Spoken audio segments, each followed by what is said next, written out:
media foreshadowing.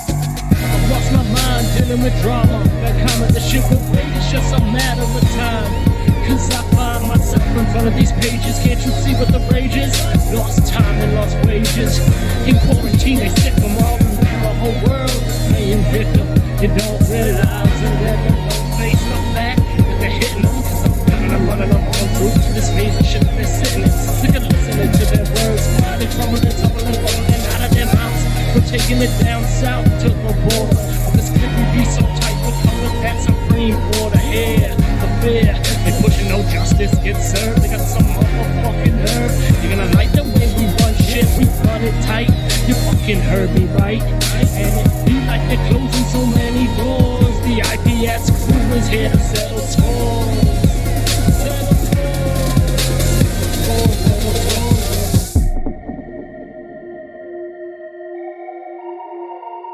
3/11/2020 was our new 9/11, and it wasn't as spectacular, and it wasn't all of a sudden, so it didn't exactly shock people in the same way. It's more like it crept on. But like 9/11, 3/11 was preceded by a lot of media foreshadowing.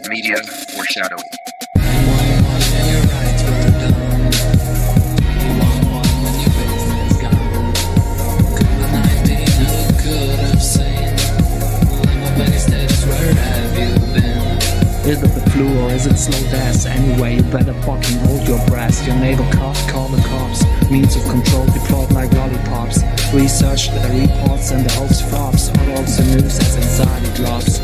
Spreading fear and stress to paralyze out of chaos to develop the enterprise. Preparing communist now, a new paradise.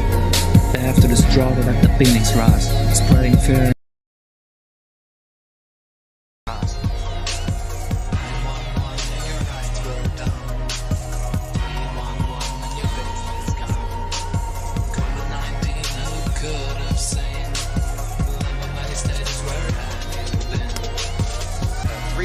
Was another 9/11. COVID-19 is the new global terror threat. WHO declares the outbreak of the new coronavirus a pandemic, March 11th, 2020, 33 minutes after 12 o'clock. 33 minutes after noon, on 3/11, it was officially declared this is a pandemic. 3/11/2020 was our new 9/11, and it wasn't as spectacular, and it wasn't all of a sudden, so it didn't exactly shock people in the same way. It's more like it crept on.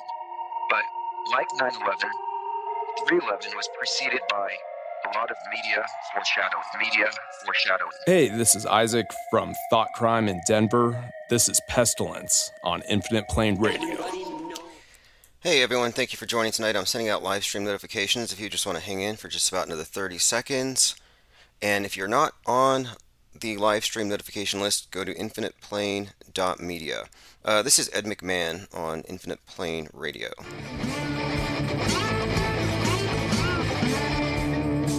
Well, I used to be unaffected. Didn't care if the fish had races, only knew that it could save us all. What is real? I don't know. Hard to understand. There used to be a cornucopia in my pants. Ed McMahon. Shift us to the new timeline. Ed McMahon. Bring me a giant check next time.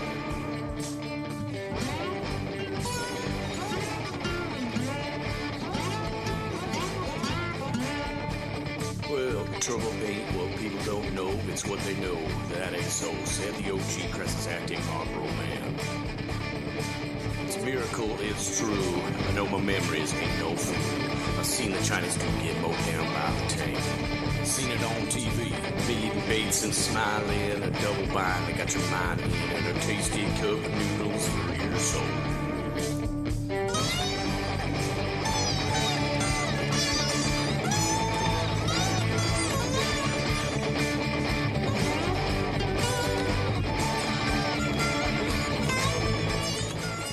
All right, everyone, thank you for joining. It is October the 17th, 2021, late night Infinite Plane Sunday. That was One-Eyed Jack and the Murder Hornets, Ed McMahon. If you want to get any of the music that we have, go to infiniteplanesociety.com and click the link. We have all of the music listed there for the most part. Speaking of music, I have a track here to play, and this is probably a sign that we are in the end times. I'll just let the track speak for itself. This is Greta Thunberg. This is what happens when activists organize concerts. We are no strangers to love. You know the rules, and so do I.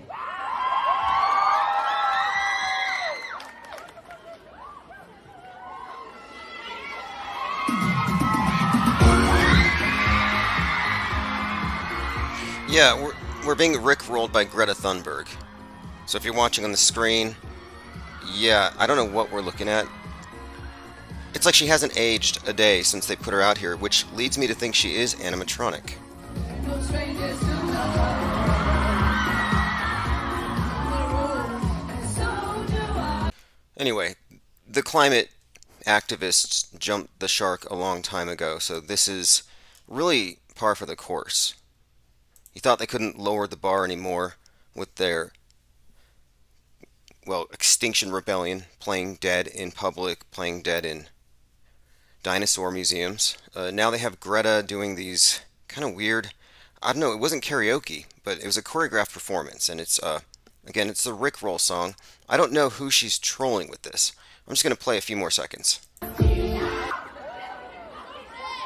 We are no strangers to love. That's all I can actually handle for now. But again, it's better than the blah blah blah speeches. Phones are open, 833-311-1984. And before we go any further, I'm going to go ahead and go through voicemails. Okay, here we go. And I had an issue with the voicemails and the phones about a week ago. All that has been since straightened out. Hey, IPS, I was just going to ring you up just to tell you. Did you notice how all the employees of the Bezos firm all revolted because they had a lawsuit or something because of the toxicity around the Bezos's?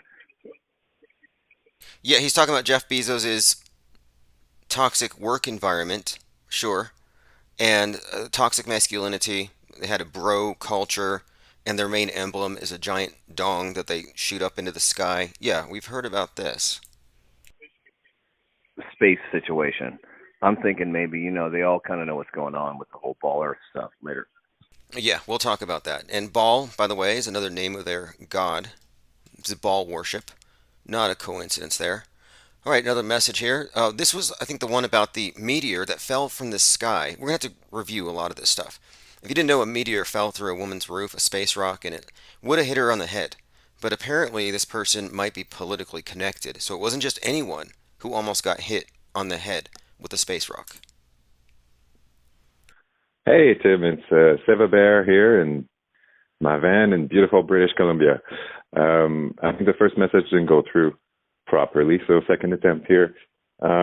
Your story about the Golden BC meteorite is tripping me out because I used to live in Golden for 4 years, so starting in 2013. Now, he's talking about Golden BC, where the space rock fell into the woman's house. And now this thing was a fireball. It was actually spotted by construction workers and other people. There's a picture of it on Facebook. So you have a big fireball coming down from the sky, and it falls through her roof. And then, we're talking about a burning fireball from space, and it lands on her pillow. Like the Tooth Fairy put it there.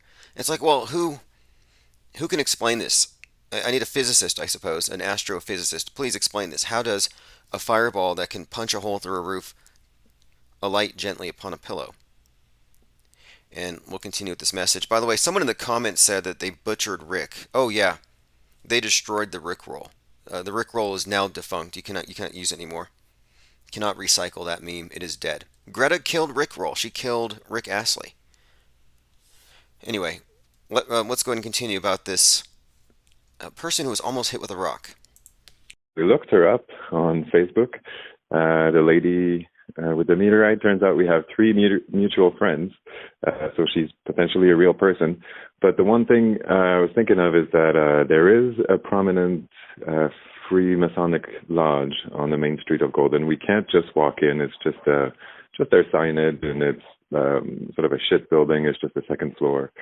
But they are present. They have a lodge in town. So I was thinking perhaps she's married to one of them good old boys. She's a crisis actor that way. Because when I looked up an article on CTV News, it said, if you know anything about the event that happened on 10:03 at 11:33 at night, please contact so-and-so. Oh, another thing, they said they found another piece of meteorite northeast of town. Northeast of town is just Rockies. Like, this town's in the middle of the Rocky Mountains. Like, it's wilderness. Anyway, love your show. Keep it up. Thanks. Bye. Awesome, great information. So he did a little digging into the person who was almost hit by some space rock, and it turns out that, well, she's politically connected. And quite likely this may have, well, it obviously is connected to the secret societies that control the media. Okay, and this is their new PSYOP, which is on the way. By the way, one of their main agents, Captain Kirk, kind of spilled the beans. Let me go ahead and play this really quick just to catch everybody up. We broke this before InfoWars, and they stole our headline for the newsletter mentioning this, but it's important to mention it, that you have to blast this out, that Captain Kirk did in fact... William Shatner just mess up and tell the world? He told the world that they have a planned... He was just doing an catastrophic event. Take a listen. In that interview, he started talking about the, quote, coming catastrophic event. Here, listen for yourself. And it had everything. We're so happy that you're here. It And had feels everything. good. Yeah. And the realization, once again, the fragility of this planet. Yeah, Earth's so fragile. That's the main thing.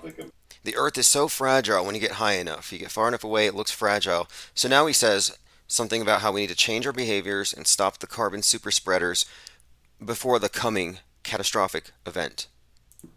Catastrophic event, and we all have to clean the sea of this planet. The coming catastrophic event. Not a hypothetical. Not Apophis 99942, the killer asteroid that will wipe us out on Friday the 13th in April of 2029. No, this is not a hypothetical, a maybe. This is the scheduled, planned, rehearsed, programmed into your subconscious mind catastrophic event. The next 9/11 is coming from the sky. I can practically guarantee it. That's my assessment, and I'm 99% sure I'm right, and most of you who've been following know where we're coming from with this. All right, let us continue. So many things I want to cover today, but I wanted to just bring that up because that's the backdrop against which everything else we're talking will make more sense. Everything else we're discussing, because here he is talking about things look so fragile from above, and now they've just made it real. You have a fictional character, now he's real. You have a fictional hypothetical situation like asteroids, well, now it's real. Now space rocks can actually fall into your house. You should wear a helmet before you go to bed. Like, that's going to be the next thing. Are you wearing a helmet to bed? And they've made a point. They've really made a point to talk about catastrophe and use that phrase with the fragility of the Earth, like the Earth could be destroyed. So I want to point something else out as well, just before we get too much further. But again, asteroids are suddenly real again. The laughable situation of space rocks landing on your bed, it's real. And Cubstar pointed this out in Discord. Donnie Darko dies in his bed when the plane part falls from the sky into his bedroom. And of course, this was repeated back in February when plane parts fell in Colorado onto a street called Elmwood. And the connection there, falling plane parts. There's a number of connections here. Elmwood, Elm Street, obviously some kind of Nightmare on Elm Street reference, because that movie has quite a lot to do with Donnie Darko when you get into the film analysis here and the underlying message. But the main theme here I'm getting into is the Donnie Darko movie had a lot of 9/11 connections that made it very inconvenient for marketers because, well, here's a few things.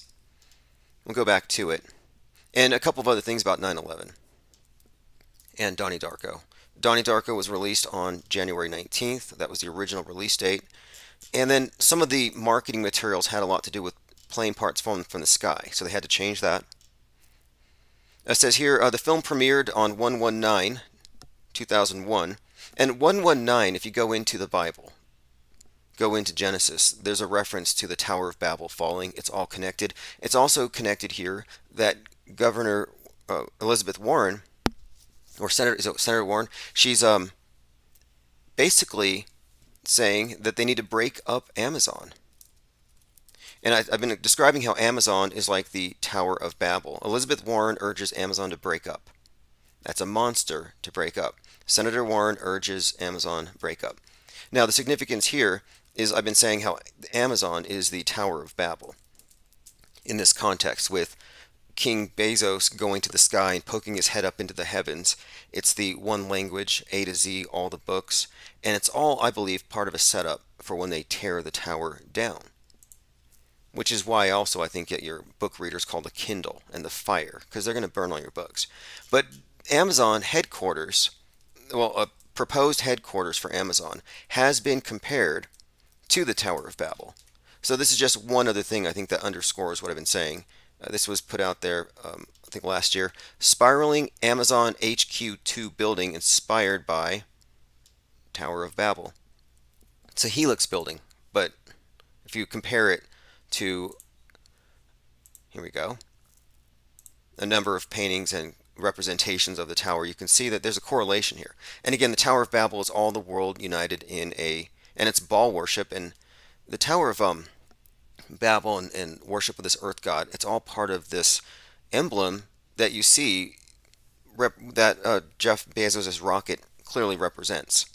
And so we're looking at an ancient cult in a modern context, and that explains a lot of this esoteric symbolism. Anyway, the idea of the tower is you put all the people into one monoculture like we have now, or the global monoculture. They're moving us into this one world religion, one language, one mission from earth to the heavens. And that to me looks like the scripting. Looks like this is what's happening. And I bring this up because Genesis 1:19 has the verse about the tower falling. And again, Donnie Darko, 1/19 was its original release date, about stuff falling from the sky. Just to kind of walk back to where we were before we went into a tangent. Not a big tangent, though, because all of this is literally connected. And these 9/11 connections are important. But let's go ahead and go a little further, because we're talking about things falling from the sky. And by the way, the first patient to come down with the COVID in America before it became a pandemic, his symptoms were first noted on 1/19, the reverse 9/11, which is always connected to these major psychological events. You know, they beat Rodney King for 1 minute 19 seconds. Hit him 33 times. No coincidences. Let me go ahead and check out the chat here. And I think we had some things I had to mention as well about Shatner before I get too much further as well. But let me go through the chat. Yeah, they killed Rick Astley. Unbelievable. Echo Charlie says that's a smile on Amazon with a one-sided dimple. Get your mind out of the... Yeah, I'm sure it is. And they've been, when I say they, I mean the MSM, SNL, anybody talking about the space race. They've all noted this stuff. I mean, I have a clip where even Anderson Cooper is joking with Shatner about the shape of Bezos' rockets. And the only reason they're drawing your attention to this is to obfuscate the fact that they're being 100% serious. Not a coincidence when you look up the names of these dead gods that they're naming these things after. Dances with Penguin says, please let this be the real catastrophic event. I think it will be. So you had China testing, I guess, their nuclear capabilities, and they were launching rockets around the world, so to speak. And apparently their 78th one was secret, and that's the one that we saw. If you see in the news, there's some kind of a picture that suggests that China tested a weapon. You know, more stuff to scare the people who believe what they see on TV.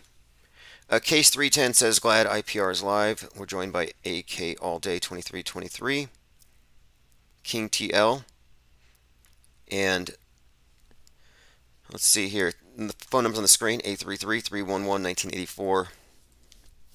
Okay, here's something else I wanted to bring up, because we're talking about William Shatner.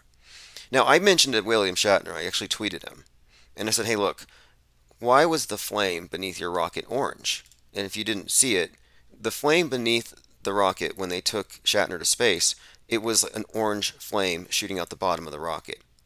And I thought, well, it could be Halloween. It could be a reference to Halloween. And there's a few weird things about this, there's so many things I have to get to. We'll stick with this. I'm just going to have all my memes locked and loaded here in order. Okay, so William Shatner is in the news, as we've all been saying. The rocket has this orange flame on the bottom, which you can look at it yourself, and I'll find a picture of it here in a minute. They bumped it from the 12th to the 13th, making it 1013. Very interesting in terms of numerology. And so then, what's more, the Halloween movie franchise is in the news. There's all kinds of Halloween stuff regarding the Mike Myers, which Mike Myers, the serial killer, is wearing a William Shatner mask. There's your connection. Infinite Plane Radio. Can you hear me okay, caller? I can. Can you hear me? Yep, loud and clear. And what topic are you calling on?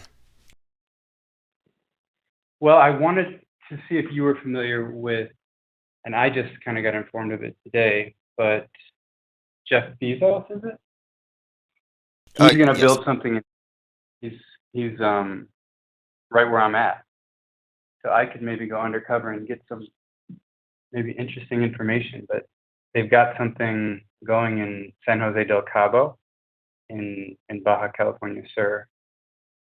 Any idea of what it is? I mean, he's always building weird things. He built a $42 million clock inside of a mountain, and it's supposed to last 10,000 years. Well, that's wild. But one thing you'll find interesting because of the Burning Man connection is some of the biggest Burning Man people, I don't know what they call them, tents or events or whatever, are actually Mexican. And these Mexicans built their version of Burning Man here in San Jose del Cabo. And they call it Crania. And you go there and it's like mini Burning Man. So every Saturday, if you get put on a special list, what is it? Wait, what is it? What? No, so these are like similar things where they have an effigy that they burn. Is that what you're describing? Well, I mean, there is fire. There's things burning.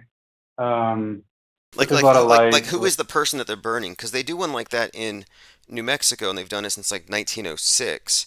And it's not the same, but very similar in terms of like I think the ritualistic trappings of it. But wouldn't surprise me because I think the Burning Man symbol, in my interpretation, based on how it's represented in the news, in the Olympic ceremonies, and everywhere else, the Burning Man is just another way of representing the Phoenix, or Christ, the dying and resurrecting Sun King. That's what the Burning Man is. And this ancient pagan religion has just its newest expression through the space program. But if you go work for Blue Origin, I don't think they're going to tell you that, unless you're on the inside. No, and another thing you find interesting is the brother, the supposed brother of Elon Musk, has been hanging out here a lot at, they're going to build a space. My girlfriend, she's like friends with she doesn't want to talk, but she's kind of friends with the people that own these places. And like I could have been at some parties with this guy, but he's here a lot, the brother of Elon Musk, and they're going to do something big. There's going to be space launches down here, I think. Interesting. Well, you should witness him. I mean, that would be great. Anyway, no need to go undercover. You could just get a press pass and go interview and see what you can see. My thinking though is that anything you see when it comes to a rocket launch falls in the category of fakeable. And how could you fake it? Well, the people who don't look too deep into it can't really wrap their minds around this. That it's so easy. You could just build a cylindrical airship, put some fireworks on the bottom, and blast it out of sight, out of mind, and then you cut to the CGI feed, and nobody notices the difference. Yeah. Hey, I just ordered a bunch of books for me, and they came in, and I'm going to enjoy every one, but I let my girlfriend choose the first one, and she wanted to read The Flat Earth Report, Volume 1, and I think So that was from 2016. Everything in here that you wrote was from 2016. Yeah, probably about that. Sure, maybe a little before. I wrote that book and I started writing these just putting all my ideas into why they would fake the Earth shape if it is being faked, the rationale without going for a biblical explanation. But I arrived at this conclusion of there being a world-spanning ancient cult running the world when I started noticing the nomenclature behind the rituals in the space program. But yeah, I've been looking at it for that long, and I put that book out there just to get these ideas out and then I can look back and see, well, was I right? And I don't think I've debunked myself yet on most of these things. No, to the contrary, I got to read this sentence from page 23. The greatest war machine that has ever been devised isn't the largest missile with the biggest payload, nor is it some super virus in a laboratory somewhere. From 2016. And I said it was what then? The media? Um, I'm trying to remember the chapter. But anyway, interesting find. And that's the Flat Earth Report Volume 1. I think that might have been a transcript or something. Now, the Flat Earth Report, the idea here was this topic was new to the media. It was mostly bottled up on YouTube. And then we put together a billboard that we crowdfunded through a YouTube chat. And that caused the topic to go viral through the news media. And we just had it was fun. It was funny laughing at them because they didn't have their marching orders on how to handle the topic because they're a bunch of teleprompter readers. They didn't know it was dangerous misinformation, so they thought it was just funny. So I think we kind of let the genie out of the bottle. And so the Flat Earth Report was kind of mimicking the Drudge Report in that I was aggregating all of the news about the topic daily. And there was a lot of news about the topic for a period of time, but that's gone now. They've managed to actually, I think there's a media blackout on the topic outside of a flat earther getting arrested or dying of COVID. Yeah, it's totally changed. Anything you search for, it sends you down the wrong path. Right, right. And I might have, at that time when I put that book out, though, I might have been more in favor of arguing the point, or I made some, because at the time I was really paying attention to the global warming cult, which is the one that's going to dominate us next. We're going to have our climate lockdowns. They just killed Rick Astley, so who knows how far they will go. And I went and I protested an actual climate change march, and that's the first time I ever saw an angry, psychotic mob, and how triggered people get with memes. And it's like, well, it was interesting to see, and the flat Earth topic just made things worse. And we saw the media has been in a hysterical hissy fit about the topic for 5 years now. Yeah, no, I laughed so hard. I saw you do that, yeah, on video. The guy you paid, and you're like, hey man, this is what I believe in, and the guy was like, I don't care. But I was having flat Earth meetups in Michigan around the same time, and I remember just the kind of the irate rage some people would get when you say things I've never heard before. Well, they really managed. They managed to kill the discourse now because they've effectively associated questioning establishment science and big picture questions like about the universe, reality, or the shape of the world. They destroyed that because they've attached it to now you're questioning scientists, and doing so kills people. So they've essentially made it a thought crime to even talk about these things, with the consent of probably more than 50% of the population. Yeah, how is it in New Mexico with the mask? Is that something that's mandated, or do it you is. need It's that? mandatory now, and there are a lot of people who wear them when they're outside. They don't care if they get sun, tan lines in their faces. Yeah, it's a very masky place here. It is, and I don't want to say where I go, what gym I use. I don't even want to say, but there are some places where they're kind of lenient on it, so you don't have to struggle for breath while trying to exercise. But for the most part, yeah, this place is run by Democrat fascist socialists. Wow. Yeah, I think kind of here too. It just if you're in a city here, then it's probably similar to where you're at. But if you're in the country or in a really sleepy fishing village, then they don't care much. Well, look, Project Veritas mentioned something on Twitter 2 days ago that I mentioned on probably the second or third week of this thing, they said, where are the red biohazard containers? Because I've worked with PPE, I've worked in places where you've had to have your bloodborne pathogen inoculations and all that. So I knew about this stuff before, and I thought, well, if it can be transmitted on shopping bags, on your phone, if touching surfaces, then how come the mask itself isn't considered to be infectious waste? Why is it thrown in with the regular trash? Because infectious waste has to be dealt with completely separately, has to be autoclaved. We have recycling bins to save Mother Earth from our overuse of fossil fuels and plastics and whatever. We have different ways of mitigating what we do. How come they can't roll out the red biohazard bins? So you got your recycling bin and your bio bin. And they haven't figured this out. And to me, that is a dead giveaway that maybe it's not as what they describe it to be. Right. Do you think so? What's the easy way to describe the difference between concave and convex? Oh, yes. Okay, well, the concavers, I call them concavemen. There's two categories. Concave is different than hollow earth. Hollow earthers, and I don't think there are any anymore, they think of the ball earth as having an interior. But the concavers don't think it's that. They think instead that we're on the inside of a massive, womb in some vast substance, but that there is no outer space, that we're on the inside, and that the sun and the stars are above, but basically we're on the inside of a ball.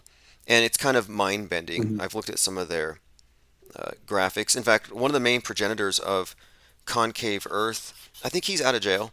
They put him in for threatening Obama. He got out, and then I think he went to Italy. He got hit by a truck. He got out of that, and then he threatened Trump, and then he went back in jail. But anyway, that's the leading concaver. Not a very popular theory, and it's based on some long debunked rectilinear experiment that supposedly proved that the Earth was concave, and they say that the Concorde proves it. Wait, Brother Ernest. Brother Ernest is another concaver, so there's one more. Yep, that's right. Okay. What about? I've been looking into star forts, and I've been looking into that E-War, that 5-hour documentary. And what do you think about the plane being this motherboard, this big electrified schematic with the star forts and all the churches somehow holding energy and resonating it in some way? That's pretty much consistent with the we could call it New Age view, but the idea of the microcosm, the macrocosm that all the magical occult secret societies talk about. The idea that there is this as above, so below connection between what was above, or what is above and what's below, but that connection was somehow severed. That's kind of a common theme. And so it's an interesting idea. And I'm very interested in what Vibes of Cosmos came up with that Ewar are non-explained. This idea that the land that we're on is just a region that's lit up at this time, but that the center is moving. I like that idea because it kind of explains quite a lot. And the moon map thing I find to be really intriguing. What do you make of that? Is it obvious to you? Do you see these correspondences he's pointing out between the shapes of the craters and the continents below? Yeah, I do, but on the other side of the token, I see God gave me eyes to see. That guy also is very plausible, and they're both two totally different scales. So, but they both make sense to me. Well, they both lead us to the edge. Both of them say, if true, the only way to test it would be to go out this way without taking anyone else's word for it in terms of like what constitutes going to Antarctica and beyond. Because if this is not a ball, then it's not an accident. It wasn't like somebody misread something, they miscalculated it, never fixed it. It means it's a deliberate obfuscation, which would mean you would expect it to be designed to keep the rats in the maze. And I like these different views or perspectives that suggest that there is more out there, but you would have to go to the edge to see. And that's one of the reasons why I didn't pay much attention to the biblical model, because it seemed like, if anything, that would just keep everyone contained. more or less, keep them from even testing to see if there was more, and it doesn't change the world. It just changes their religion. So I was never really into the idea that the Earth is the continents they tell us, but there's a glass bowl over it, which is what the Bible earthers say. Right. Okay, so let's just, hypothetically speaking, let's just say God gave us eyes to see that's the right map. And with that map, we want to access the forbidden lands. I think the way out, or one of the ways out, is like around Uruguay and South America. What do you think would happen if someone took a boat or some vessel and just kept going south? It's an interesting notion. And, recently I was watching this HBO series called His Dark Materials. And in it has this world where, if you keep going north, it actually has another area of another realm that we're not privy to. And in that realm, you have advanced technology. People are flying around on airships, and there does seem to be some type of, you could describe it as magic, that people have certain supernatural abilities that they don't have here. And over where we are, we're basically considered to be dumbed down. And then our children are being ferreted over to these other lands.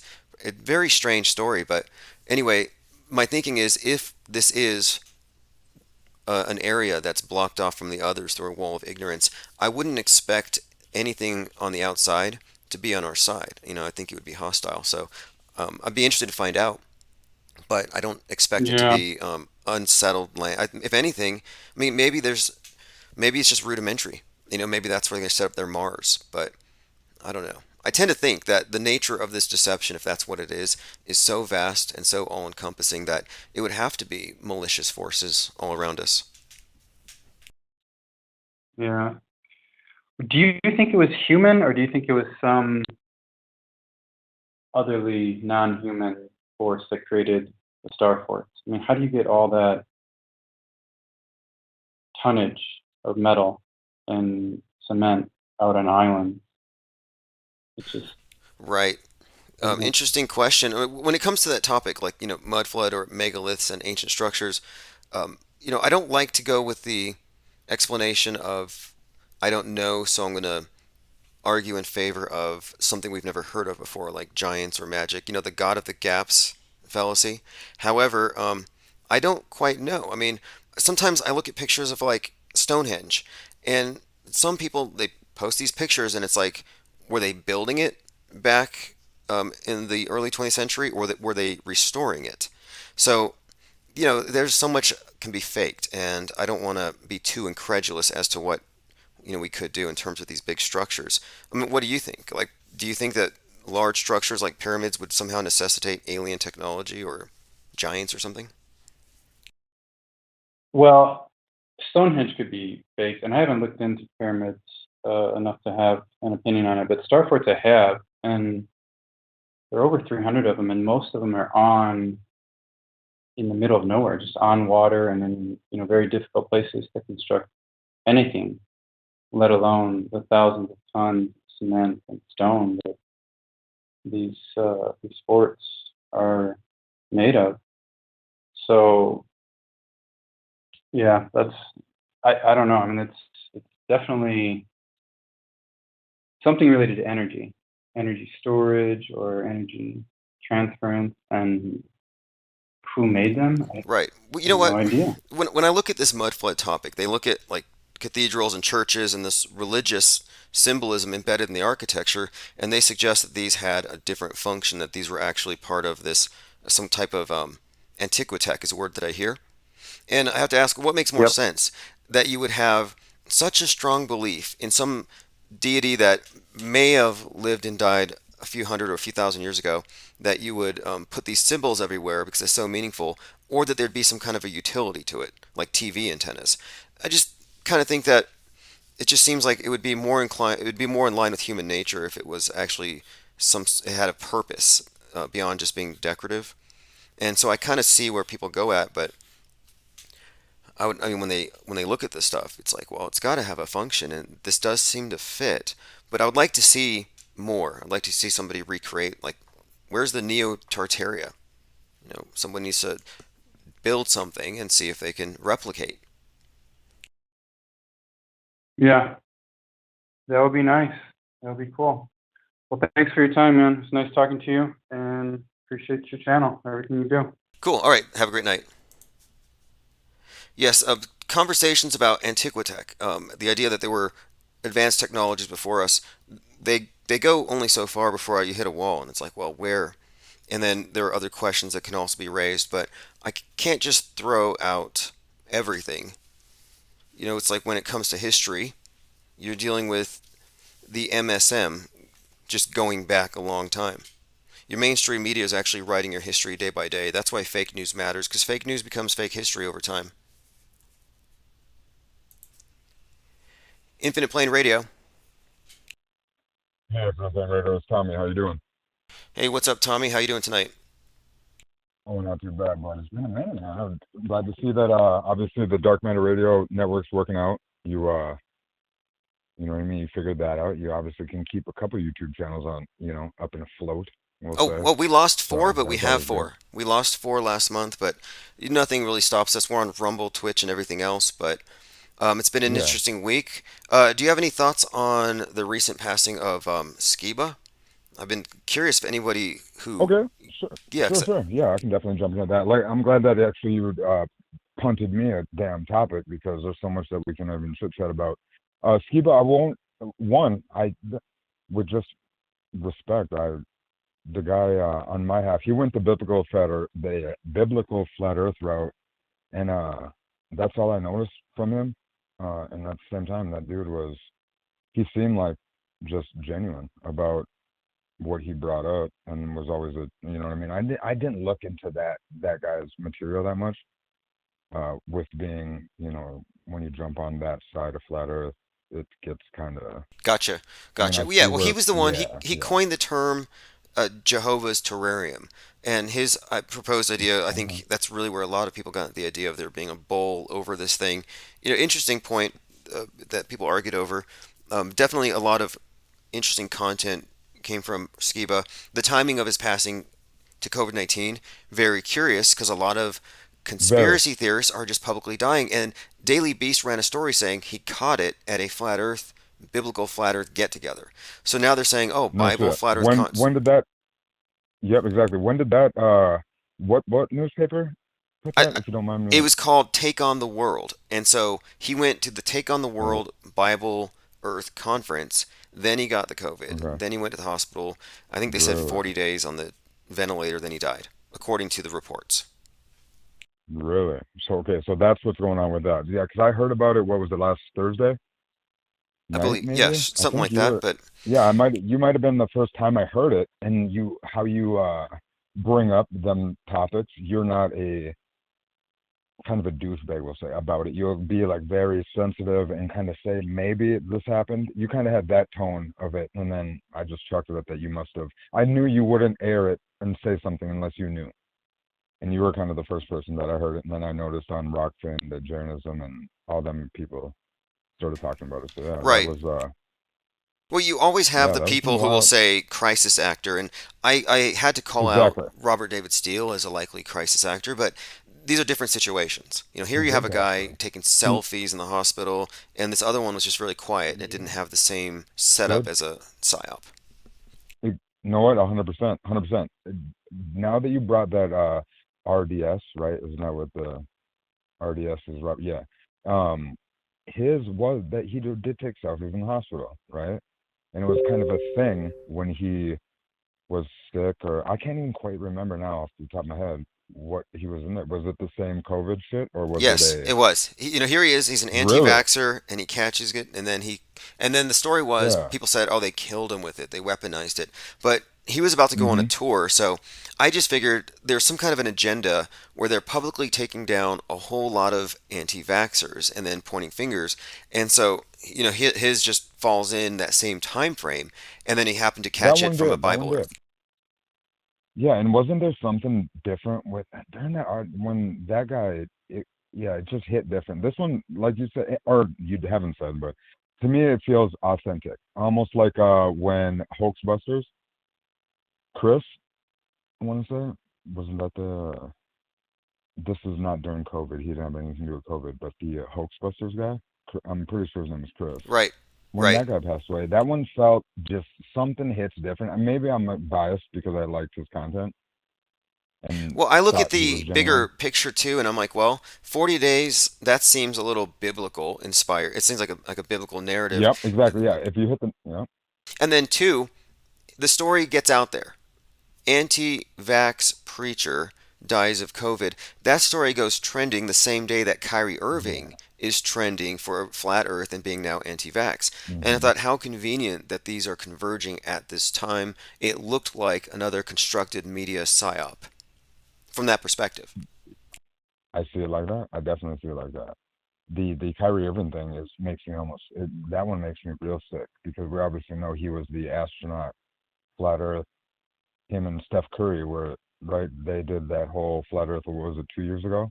Yeah, yeah, they were both part of that And psyop, then which now, again, yep.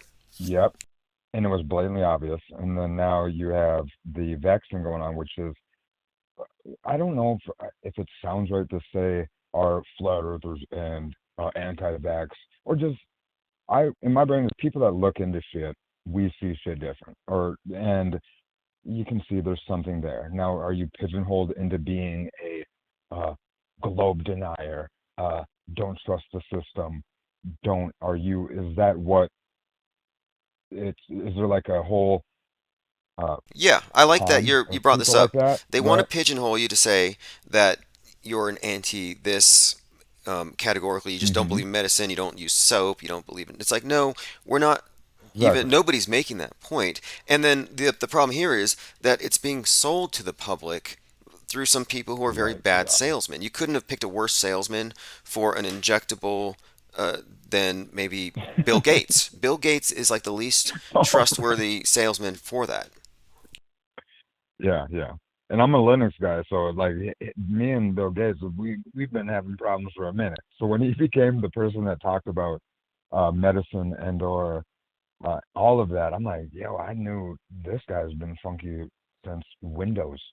That was nothing new. And to know that he became the spokesperson for medical and that, I mean, we obviously everybody that's more than likely hearing this has did the Bill Gates lineage with his family timeline to where you find Yes, out the parents yes. And were, look, yeah, you it's can just even like, check what is Snopes. this? You can check Snopes Yeah. and they'll attack various bits of it, but it's all weird. And it gets weirder and weirder when you get into Kevin Klein or whatever. But hey, on the Oh, topic, for sure. The wife is a beautiful lady. Yeah. yeah, yeah. Hey, Go ahead. Go ahead. William Shatner. Did you see William Shatner go into Okay. space and I did. were you I convinced? did. It was raining. I'll say it like this. This is because I'm a climate. I use Climate Viewer. Were you just talking to the guy that runs Climate Viewer recently? We'll talk about that later anyway. But was looking at the military weather patterns, and I live in North Dakota, and with the we had a storm that Wednesday, and I do concrete, and if it rains, I'm at home. So that was Wednesday this week. I knew that I'd heard about the William Shatner deal, and then for S's and G's, when I was looking at remembering the William Shatner thing was going to be early that day, I went to the climate, the viewer that has like the military or NORAD map, we'll say, what they show with the weather, opposed to your local weather. It kind of is more defined, we'll say. I don't quite know what word I'm looking for. But on there, it looked like over the Midwest was a pretty big storm from North Dakota down damn near to Texas. And in my head, with that William Shatner thing coming through and that storm coming through that looked like a mid-America hurricane, that would keep a lot of people at home, right? And a lot of people are going to maybe hear about that William Shatner thing going down. A lot of people that have normal TV, when people I'm referring to is the baby boomer age, the grandmas, your older parents. They're now going to maybe be at home and seeing it and not out and about. Now they're going to see for sure William Shatner going to space. Oh, I see. So they got maximum That viewership by whole, pushing it a day. That's yep, brilliant. That's a brilliant. I mean, if they yep, and the fact is they timed it. I think too. It's just so weird, the Halloween Okay, season. go ahead. This is all tripping me out because Mhm. 10/13 is the day they settled with. And when they launched it, it literally had orange flame coming out the bottom. And I'm like, did they put some kind Okay. of special filter on the camera to make that orange, or was it something in the fuel? And I think that's weird. And then I find out It that, was it very orange coming out the bottom? I didn't see. yes, I didn't catch it live. I didn't see it shoot out.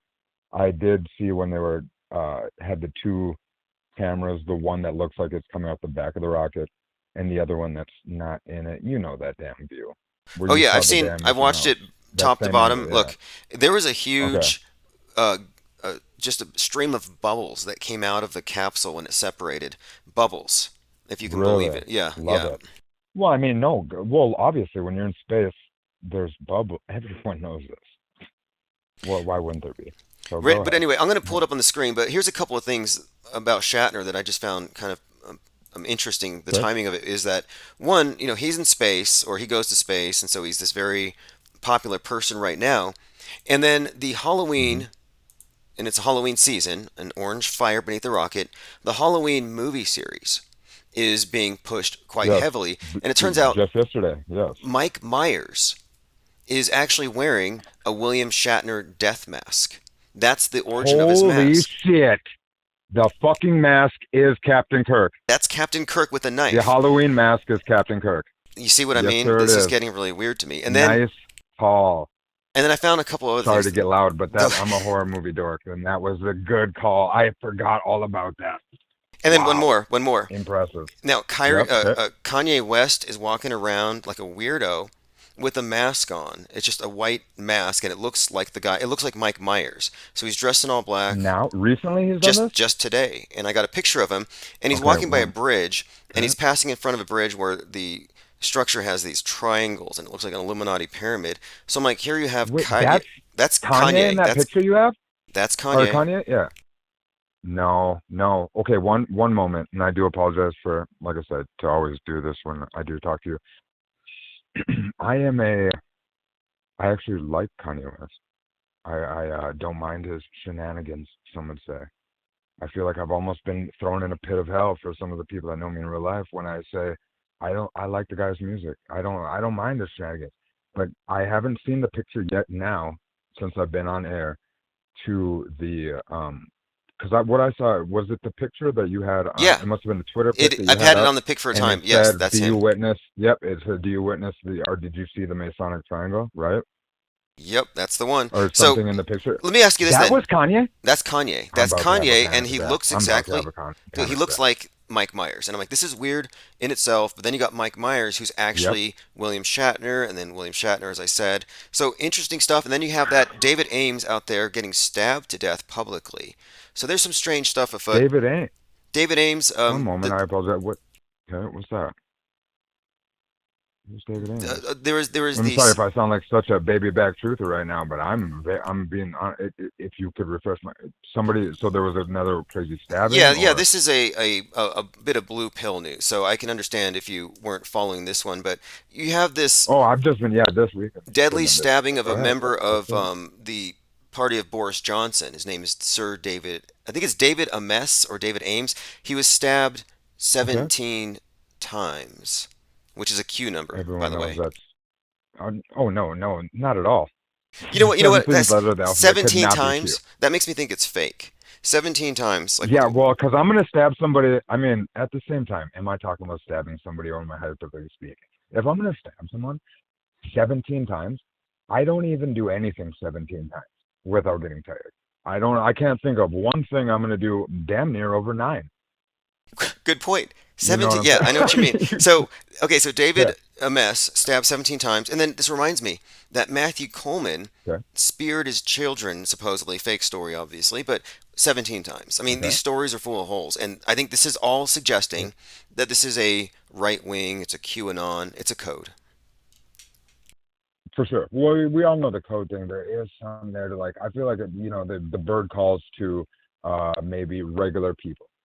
Or not regular people, but bird calls to say, like, you and I haven't talked a lot, and we had a certain thing we could say on air that, I'm going to see the Vikings game, and you're an announcer at the game, but and somebody does something, you could be like, hey, that's a box of peanuts, ain't it? That saying then made no sense, but yet you could turn it into the game and maybe it could fly right over somebody's head, but yet it got out to the people who were meant to hear it, right? So when you Yes. say the 17 times stabbing, that to me makes it sound like there's something there. Because wasn't October 15th supposed to be the day that something should pop off if it was going to pop off? Or am I Probably. confused? And hey, That check just this out. remembered. It turns out Okay. that this guy Ames who got stabbed was opposed to the vax passports. So it probably fits that pattern. But again, this thing with William Mm-hmm. Shatner and the correlation between Halloween and then you got Kanye walking around looking like Mike Myers, like some sort of publicity stunt.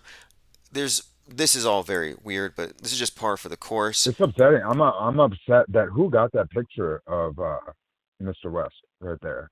Because you're talking about the bald guy. The Yeah, bald. exactly. Yeah, The I'm bald so guy. mad about that, dude. And at the same time, what is it? What are you doing? What does that mean? Because right now in my brain, because I'm a Kanye West fan, and I don't mind talking about it. He came out with an album, and he had all that ritual stuff going down when as it was coming out, and I was given the benefit of even if Okay, he's let me add this mocking, then. is that Because go ahead, I go think ahead. you might be onto something here. When his last album came out, he didn't want it to be released that date. He was mad about it. Yep. But they forced it on that Mm-hmm. date to coincide with the hurricane, and there's a track on there called Yep. Hurricane, was there not? Yes, with the weekend. Yes. With the It's weekend. song. What number song is that? Yep, with the weekend. Yeah, let's get Justin Bieberish. That is, he is on the Hurricane song is with the weekend. I'm And pretty sure so it's when song 6 or Hurricane, 5. Kanye West, it throws you back to Yeah. Katrina, and then there's a few other Mm-hmm. things, but you can see how they have Michael these. Myers And I'm thinking, wait, the fact that he with was the against the release date kind of suggests to me that maybe he's a pawn in a bigger psyop. Maybe his art is being used in a way that he's not an insider to. And I think a lot of these true. Yep, you entertainers did are. say that right away. Yep. Yeah. Yep. I'm with you there. Sorry, I didn't mean it. I keep interrupting you just because I'm a douchebag, I guess. No, I do no, it's apologize cool. for It's that. totally cool. It's not an interruption. We are just covering a whole lot of topics rapid fire because we're watching. William Shatner goes on the news and he says there's a coming catastrophic event and it's gonna damage our fragile Earth. So I'm like, well, what is he He said talking that? about? That's the reason I brought him up. He said there's a coming Yeah. catastrophic event. The catastrophic event. He let it slip. So now I see him as Mike Myers and all this theme of Okay. stabbing and sacrifice and Holla. Halloween. So I just have some sort of like doomsday vibes for the next couple weeks. Well, yeah, because then on top of this, what I thought you were going to bring up is this weekend was the movie came out. I didn't even know that. I'm They glad you filled redid. me in. I Yep, didn't even know that. Halloween Kills came out just Friday. So what was Friday? The 14th, 13th? No, it wouldn't be the 13th.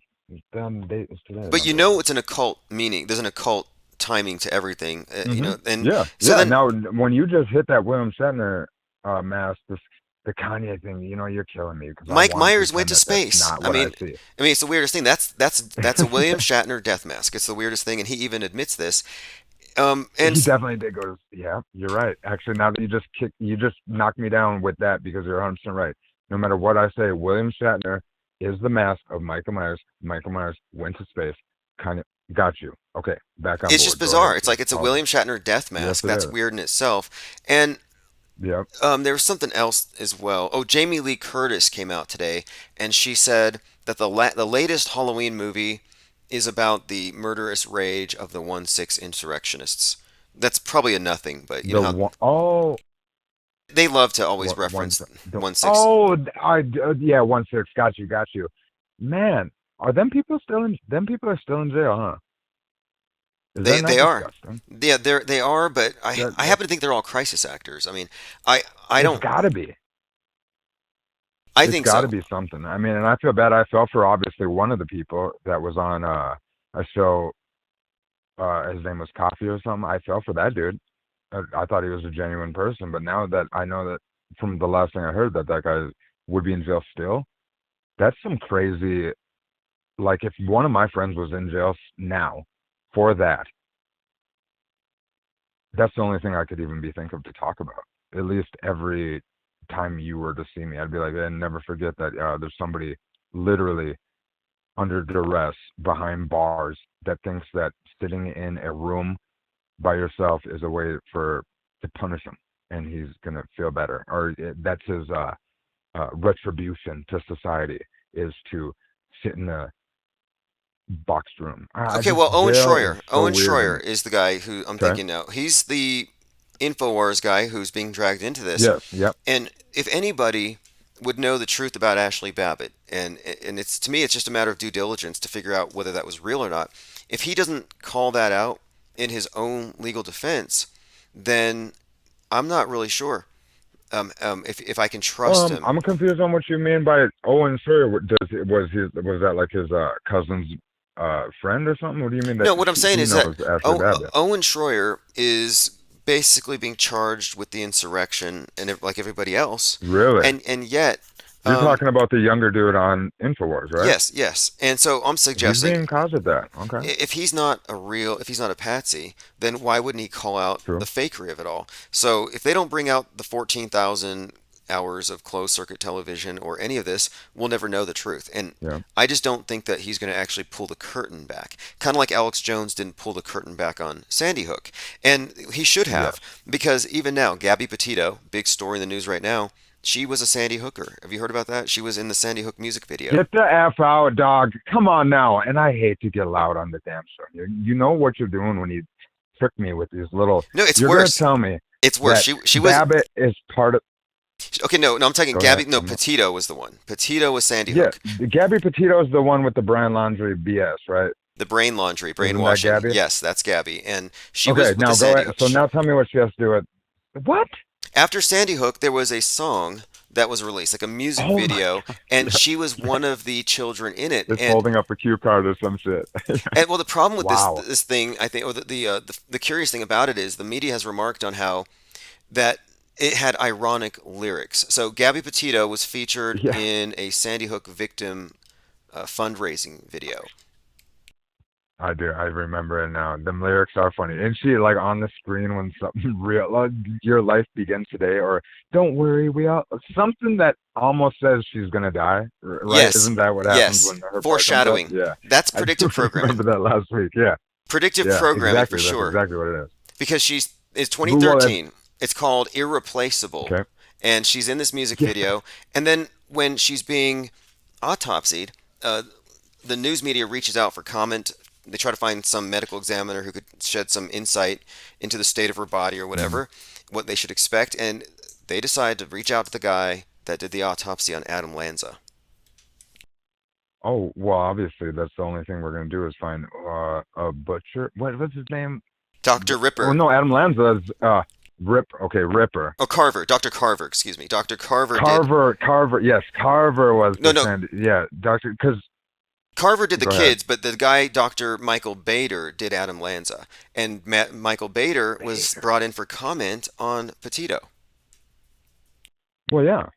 I mean, because one, nobody's going to think that name means anything because it wouldn't be bait or chum in the water for people that are sniffing around for clues of anything. I would never think of that name to be something synonymous with phonery. Fuckery.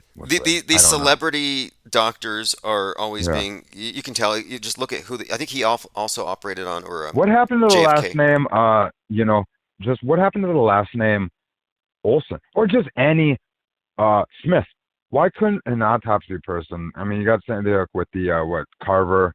You have Bader.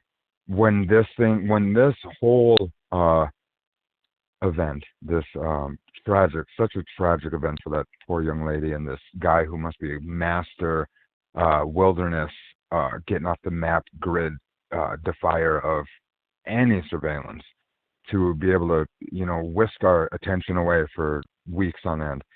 That the names are Bader. And right. She was just Look, if I was going to be, let's say I was going to be a brain surgeon. If my last name was Hatchet, I would change it to Dr. Hatch. Because it's like, my name's Dr. Hatchet. I'm going to open your head and check out your neocortex today. No way. These names are all jokes. I'm an OBGYN. Michael, no, for sure. Congressman Weiner. What is Congressman Weiner known for? It's gotta be because he's great with tires, right? He's a salesman for ice cream cones. It couldn't be a dick. Hey, Couldn't be that. hey, let me bring this on really quick. We're talking about people being recycled, and I am Mm-hmm. going to show you another example of what I would consider to be world stagery, world stage actors. So the RFK killing, Robert F. Kennedy, and that was 1968. He was 42. He was shot by Saran, who was just released, by the way. Well, Okay. the guy who photographed RFK as he was falling to the ground after he was shot happens to be the Mm-hmm. guy that took the photo of the 9/11 jumper that looks like a hangman. You know which photo I'm talking about? If you're showing it on, give me 2 seconds. The falling man. The Is this the falling one man. upside down guy with his leg? Yeah, that tarot card hanging man. The falling man. The tarot card, Right. the falling man. So yes, now, I know exactly what it is. Yeah, now I if got you it. follow my channel and the symbolism, I'm always talking about how the number 42 means Yep. falling. Well, here you have the falling man, and the photographer also photographed RFK, who was 42, as he was falling to the Mm-hmm. ground. Same photographer works for the AP. What are the odds? This is just another one where I got to say that must hey, right place, right time, right? Yeah, absolutely. Right I'm a place, right photographer time. and I need a buck. Yep, I need a buck, and sometimes I'm just there. Maybe if you paid more attention to things and stuff, Tim, you could be there too. That shit just happens all the time. Right, I mean, exactly. listen, how many years apart were that? Have we checked how many years apart these two photographs were taken? Well, Just for this S's and G's, this like connects. for This is shits and giggles? 33 years apart because 1968, No, get the hell RFK, out of here. and then They were. 2001. Yeah, 30, exactly. So again, more ritualistic props in plain sight. The media is just controlled by a bunch of Nothing to see here. wizards. Nothing to see here. Yeah, nothing to see here at all. And See, the there was symbolism, a couple things I saw. symbolism Yeah, here, the falling and of course, the tie-in with RFK falling and the age. It's too much to be coincidence. It's an internally consistent for sure. language. It's obvious. If this isn't obvious to everyone by now, what do we think what's going on with obviously the Facebook shutdown, right? And now you know about if the internet, if they want to mess with Google to not be shut down. What do we think that when the Facebook thing happened and we'll pretend that algorithms matter, right?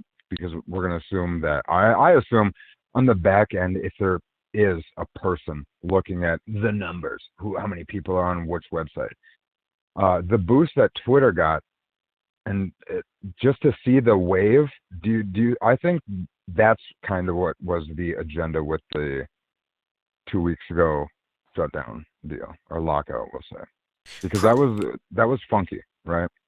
Yeah, probably a rehearsal, a dry run. Right now, Google is secretly, well, now it's not secret, it's in the open. They've probably been doing this for a long time, but Google is giving law enforcement keyword searches so they can issue keyword warrants. So if you search for this and that and this, they can composite it together and say this person. Do we is a believe threat.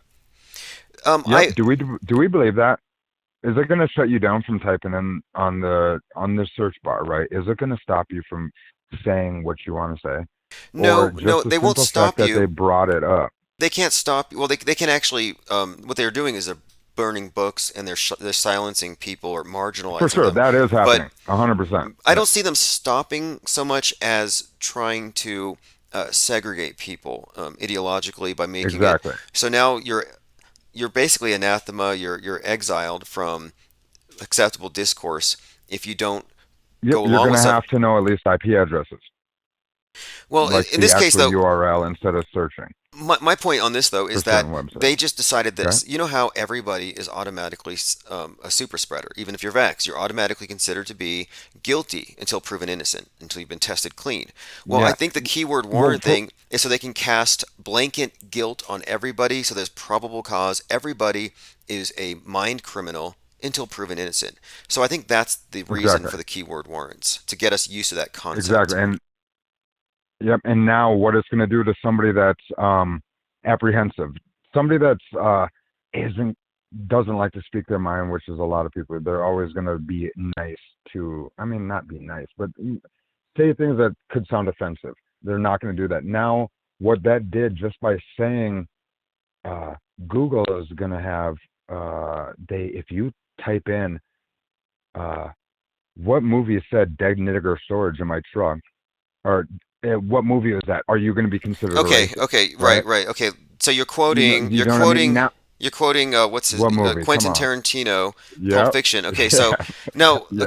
again, you're right. So out of context, key words can always be out of context, and that's one of my points with this channel is that um, we talk about a lot of things, but it's not the same as endorsing them. We're diagnosing something. Exactly. Yep. We're examining something. 100%. We have to cause discourse. We have to talk about what's going on. If we're talking about a school shooting or anything, it has to at least be talked about, and we have to look. And there's certain words that people are going to say, or there's certain things that have to be discussed. And Now, let me ask you a question. might For be. people who don't know, do you, Sorry? Tommy, do you have a YouTube channel now? Do you have any content, or are you just No, mostly? you already know I haven't. I haven't done no content for me is I don't understand content. That's up to you. All right, come on. I don't have nothing. Oh, you have this though. I I'm a mean, a busy lot of people guy. know you from I calling talk to you in, guys. so that's Yeah, cool. yeah. I talk to you, and I talk to a couple other shows, and haven't for a minute during the summer. But now, obviously, the sun's getting farther away from my spot in the planet, and I got a little extra time on my hands. So Cool. decided to call in because I caught you live. Well, hey, I'm glad that you called in. I'm trying to make this a nightly thing at the same time. I've been working a lot on expanding our reach outside of the usual YouTube channel, and it's actually working. I think we have more people listening now than before, and the feedback's great. And by feedback, I mean Yeah, you're constructive killing it. comments and insights. So it's always fun. So I appreciate you calling in, Tommy. For sure, And for sure. Yeah, I was gonna say because I got to rock and roll, big dog. One, keep doing what you're doing. Do you have any books coming out anytime soon, or what's going on, man? Because okay, you already know I got the last ones you got. the next big thing will be the IPS Think Tank Cyber Symposiums, which will actually be starting later this month. So if you're on the newsletter, you'll hear about it. It'll happen next week. I'll make sure you don't Hey, miss it. yeah, I got it. All right, brother. Have a good one, man. Appreciate what you do. Likewise, have a great night. All right, there is Tommy King. Excellent call. Dunhill66 says Isaac Cappy was 42 when he fell off a bridge. Yeah, here's some more numerology, and this is what when I said that this is a consistent language. Here's another example. Isaac Cappy, 42, falls 22 feet from a bridge. RFK, killed with a 22. Lots of consistent symbolism within the numbers. John Hinckley shot Reagan with a 22. John Hinckley is 66. Saran is 77. Both of these would-be assassins, well, one assassin, one would-be assassin, were just released. So I find that very curious that they're suddenly releasing all these. And here's another connection when it comes to numerology. Before they brought Chauvin into court again and had him convicted, when he was released after his hearing, they let him go at Hennepin County at 11:22 a.m. There's your 22 again, 11:22, the date that Kennedy was killed. Kennedy was 46. George Floyd was 46. So you had this interesting kind of connection between Oswald as a very despised character and Chauvin. Derek Chauvin, totally an actor, fake character, by the way. We talked about the symbolism of the name Derek, the etymology, a hangman who hanged 3,000. Another 9/11 reference. Derek Western chauvinism. Okay, let us continue, though. I want to go through the comments again. All right. Aqua Chiron has some interesting comments if you want to call in. How did we get here, he asked. Yes, we'll find it. We're kind of like reverse engineering things. You know, you're in a labyrinth and you got the thread and you just got to keep on following it. And we are following various threads and we're making these connections. We're not connecting things. The connections are there. The patterns are there. We've been vindicated many times and it continues to happen. But let us go ahead and continue here. Lots of things I wanted to cover tonight. Okay, so we're talking about the symbolism of William Shatner. And I brought this up because I thought it was very unusual when I looked at the rocket launch and the flames were orange. And I thought, well, they bumped it to 1013. And then I looked into, of course, this Halloween movie, Mike Myers, obvious 33 there. And it has me wondering, wait, what is this Halloween connection with William Shatner? Because I already knew that it was the death mask of William Shatner. So here's a little bit of a background on it. What does William Shatner think of the Mike Myers mask? Shatner said, I don't think I saw the movie, but I saw the mask in a picture and I recognize it as a death mask they had made for me. They made a mask of my face on Star Trek so that I wouldn't have to be available for the prosthetics they'd put on my face to look old or evil. Interesting, right? So then he goes to space. He's a very public face as this movie gets released, and then we have these concurrent stories of stabbings, and of course I believe there was a thing with arrows. Also unrelated but possibly related, he's saying Rocket Man like 42 years ago at the Saturn Club. 42 and Saturn are both connected. Then here's an image of Shatner with an object in a Star Trek episode from 1969 that looks a lot like the Blue Origin rocket. Little predictive programming if you're looking at the screen.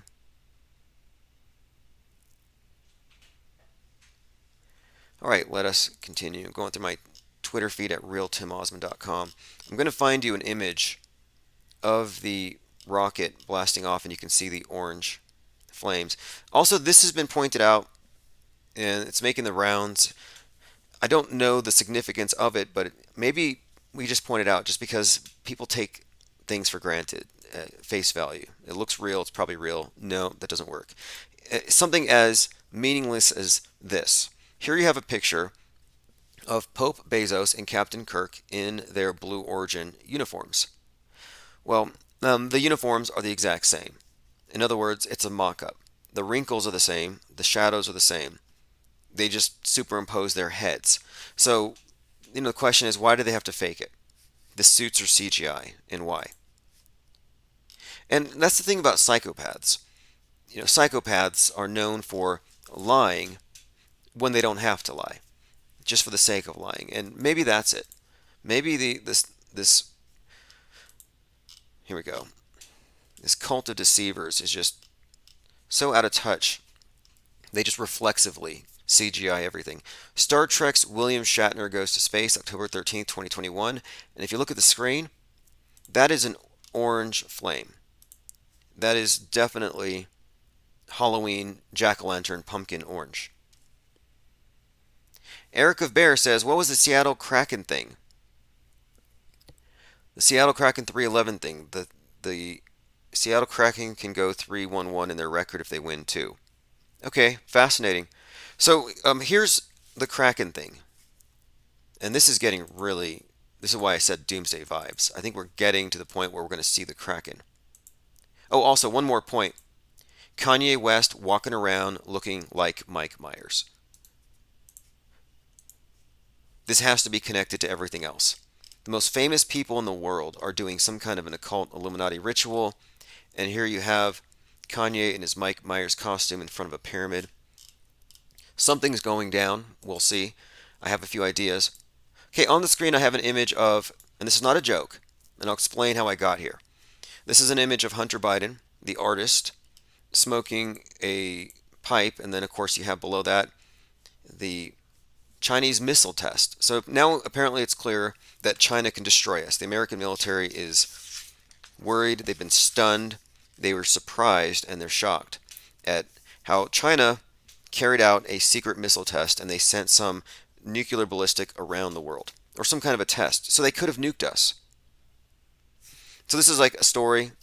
This Kraken story has been brewing for some time. I first heard about it back in July. This is something that I would call a meta-scripted event. So back in July of last year, there was a trailer out for the newest team in the NHL, the National Hockey League. The newest team was the Seattle Kraken. They had a 1 minute and 13-second long commercial. Now, 113, that number has all kinds of interesting connections to it. For example, that is the date that they opened the One World Trade Tower. After the Twin Towers fell, you had a 13-year period. They built the new one. They opened it on 113. That date, of course, ties into the election. But anyway, the Seattle Kraken release a video that's 1 minute, 13 seconds. So that's when I started hearing the phrase Kraken. And then a few weeks later, Sidney Powell comes out and starts talking about a kraken. That's something with the election. And again, this is against the backdrop of all kinds of memes where the Karen meme was going around. And I don't know if these are all unconnected when you get into the phonetics and phonetic word magic in play, meme magic. So anyway, you have this image of Sidney Powell, the Kraken, all being discussed with regard to 11-3 and some kind of a schism or split in this country. You know, the talk of civil war was more or less peaking, just rhetoric and meme warfare. And at the same time, then you have Hunter Biden coming out with a laptop that would be sufficient to bring down his dad's presidential run. So that was going to be the Kraken. So maybe the Kraken had to do with the crack smoker's laptop. So every time I looked at the news, there was crack, crack, crack. So then, fast forward a few months, we have the 1-6 insurrection. Again, further evidence of there being a schism, a crack in society. They're also splitting people with the vax schism along the lines of true believers and skeptics and non-believers in the Church of MSM Science. At this point, Mike Lindell takes up the torch for the election auditing and maintaining this crack, saying that they can actually break this system and flip it, and he is a crackhead. So Mike Lindell, a crack smoker, takes over for the Kraken.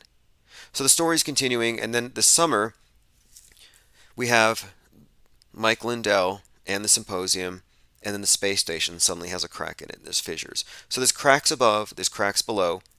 We have Elizabeth Warren calling for the breaking up of Amazon. We have cracks above physically, as in the space station is actually cracked. It's had fire alarms going off. In fact, just the other day, the space station was again bumped out of its course, out of its proper orbit by Russia. Then you have some kind of a spat between the Russians and the Americans. And the Russians are saying that one of the American astronauts went crazy, wanted to go home, and drilled a hole in the thing. So, again, a lot of crack stuff happening. That's a very popular and important meme. So now, anyway, to get back to where we are right now, I don't think this is quite over yet. And the Kraken symbolism has always pointed at Seattle. And here was something very interesting. Because in 2019, a lot of us were looking very closely at Seattle and the Space Needle in particular, because just as there's a lot of predictive programming pointing at the Twin Towers, there's actually just as much, if not more, pointing at the Seattle Space Needle. And that the Space Needle would be the ground zero for the next big thing. That's why it's interesting that ground zero for the pandemic was in Seattle. Declared pandemic on 3/11. So there's a 3/11 Seattle connection. And now let me show you the Seattle Kraken's logo, because it actually has there's a couple of different images, but one of them you have the S, but then you have the anchor, and the anchor is actually the Space Needle. So you have the Space Needle built into the design. And again, when I first noted this meme Kraken, it was connected with 113. It was back in July. I have a few other interesting connections here that tie into blackouts. In fact, there's a movie called How It Ends about the world ending starting in Seattle. And I'll just bring this one up really quick as an example. How It Ends, not the comedy. I believe it came out in 2019. 2018. A Mysterious Apocalypse. Like so many of these movies, they always start out at the end of the movie, at the end of the world. Okay, this film was released on July 13th, so 7/13/2018. Now the significance here is, of course, the world ending in Seattle. It starts off with blackouts. Well, 7/13 is important or interesting for a couple of reasons. You had the two major blackouts in Manhattan on 7/13. One was in 2019, one was in 1977, 42 years apart to the day. So you have these blackouts 42 years apart to the day. From 42nd Street on, put 42,000 people in the dark. That was on 7/13, which happens to be 113 days from November the 3rd. So I was looking at these interesting correlations between the span of time between events and these occult or very significant dates. Now, the significance of 11:3 and how everything ends is this: a period of darkness and rebuilding. It's part of this reset and the Phoenix Rite that there's going to be a Kraken released, some kind of destruction that puts everything into darkness before they can light it up again, building back better. And so, even though the pandemic was ground zeroed over in Seattle, and you could see the symbolic connection between Bill Gates and Seattle and the Space Needle and the Needle, but I'm not ruling out the possibility that there's something planned having to do with the water, possibly, I don't know. We'll see. We'll see what they can do. I don't know if they can tsunami the West Coast. But now here's something else very interesting. So the bombing of Seattle was a PBS documentary that I used to reference quite a lot, and it was taken down. So the bombing of Seattle, see if I can find this. It was a History Channel thing that was scrubbed. But anyway, it happened to be number 311 in terms of, I'm sorry, number 113 in terms of the episode number. And it was about a war game around World War II era where they were basically preparing or seeing if they could prepare the West Coast for an attack. And I kept drawing attention to it because it was talking about the bombing of Seattle. And before you know it, here we go, historical vignette 113. I'll see if I can find it. Again, it used to be the number one thing in the searches, and now it's gone. Now, the number 113, and we talked about this recently, but it bears repeating. The movie Wall-E, the Pixar film, is about everything we're talking about. And in this Pixar film, Wall-E, the world is uninhabitable, covered in trash, surrounded by space junk. And mankind is basically doing the Soylent Green routine in this arc circling the world while the robots clean up their mess. Well, the movie is really about vacating the earth because we've made it uninhabitable. It's called A113 or Directive 113, the Never Return Directive. Well, the number 113 is encoded into so many of these movies. It's encoded into many, many psyops. Not a coincidence here. Let me go through some comments here. I don't want to get too lost in the weeds. But someone asked about the Seattle and the Kraken. And my correlation is this, though. 113 is also, by the way, if you looked into the Barron, Trump, the Ingersoll Lockwood, Trump time travel books, they all reference that date. The book actually starts contested election on a Tuesday, November the 3rd. So this date has some significance going back. And now it's been connected to this idea of a Kraken, Seattle in particular, and also the election. So it has everything to do with the election, and I think it has to do with a crack in our nation, you could say. Okay, I brought up a little while ago that the falling man, again, same thing, falling man, photographer, was Richard Drew from the Associated Press. He captured the image of a man falling from the World Trade Center.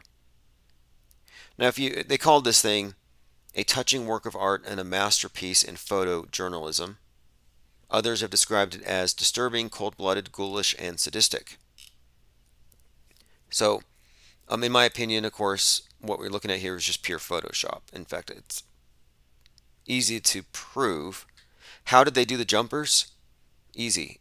Pneumatic cannons. Just blasting them out. They were probably training dummies made from fire hose like they use, if anything. But the individual who took the picture, though, is also known for having photographed Robert F. Kennedy. Here it is. Drew is one of the photographers present at the assassination of RFK, who again was 42, falling as he died, or as he was photographed. Someone mentioned Isaac Cappy, 42, and here's another connection. Isaac Cappy, 42, of course 22 feet, like the guy shot with a 22. IK, 9/11. You have a little 9/11 encoded into there. Lean Dion says Kanye's mask is so effed, lol. If you haven't seen it, Kanye West is walking around looking like Mike Myers. And I think this connects to the Halloween, some kind of a impending sacrifice. The stabbing's kind of an alarming thing to see. They put these props on the world stage out there.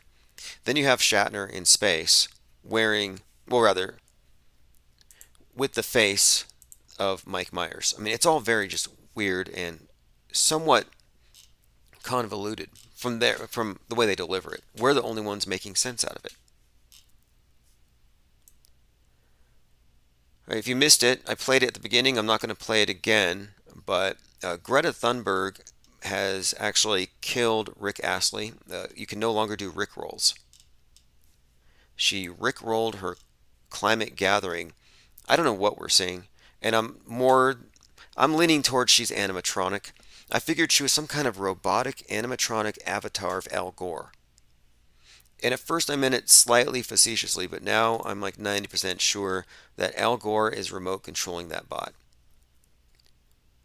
Okay, a Russian spacecraft pushed the space station out of position and sent the astronauts into emergency mode. Again. And I called this last year. I said the Russians are going to shoot it down, the Chinese are going to shoot down your DirecTV satellite, and that's what's going to trigger the war. A Russian spaceship fired its thrusters and pushed the ISS out of position on Friday morning. The astronauts had to follow emergency procedures. This is not the first time it's happened. They swiftly recovered. They said that nobody was endangered. But there's just a lot of unanswered questions. And that's the part that I find kind of interesting about this. And also right now, they are up there filming the challenge. I think today, the 17th, is probably the last day of that. I think they said 12 days. They launched on the 5th. Ties into the Challenger. That name kind of says something. And you know the Challenger blew up at 1 minute 13 seconds. There's another 113, which connects with this idea of a flaming sacrifice, as 9/11 was, an immolation. 113 immolation. Okay, this is the second time this year that a Russian spacecraft has pushed the ISS out of position. Roscosmos launched a new module to the ISS in July. That's the one that flipped it 540 degrees, which probably means something. I'm surprised it wasn't 666 degrees. The crew was never in danger during that incident. Okay, well, anyway, that's twice. And it has a crack and it has a fissure.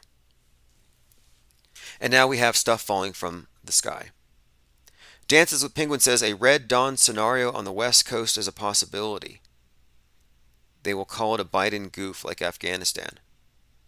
Don't sleep on another Pearl Harbor. Okay, here's some interesting connections with Pearl Harbor.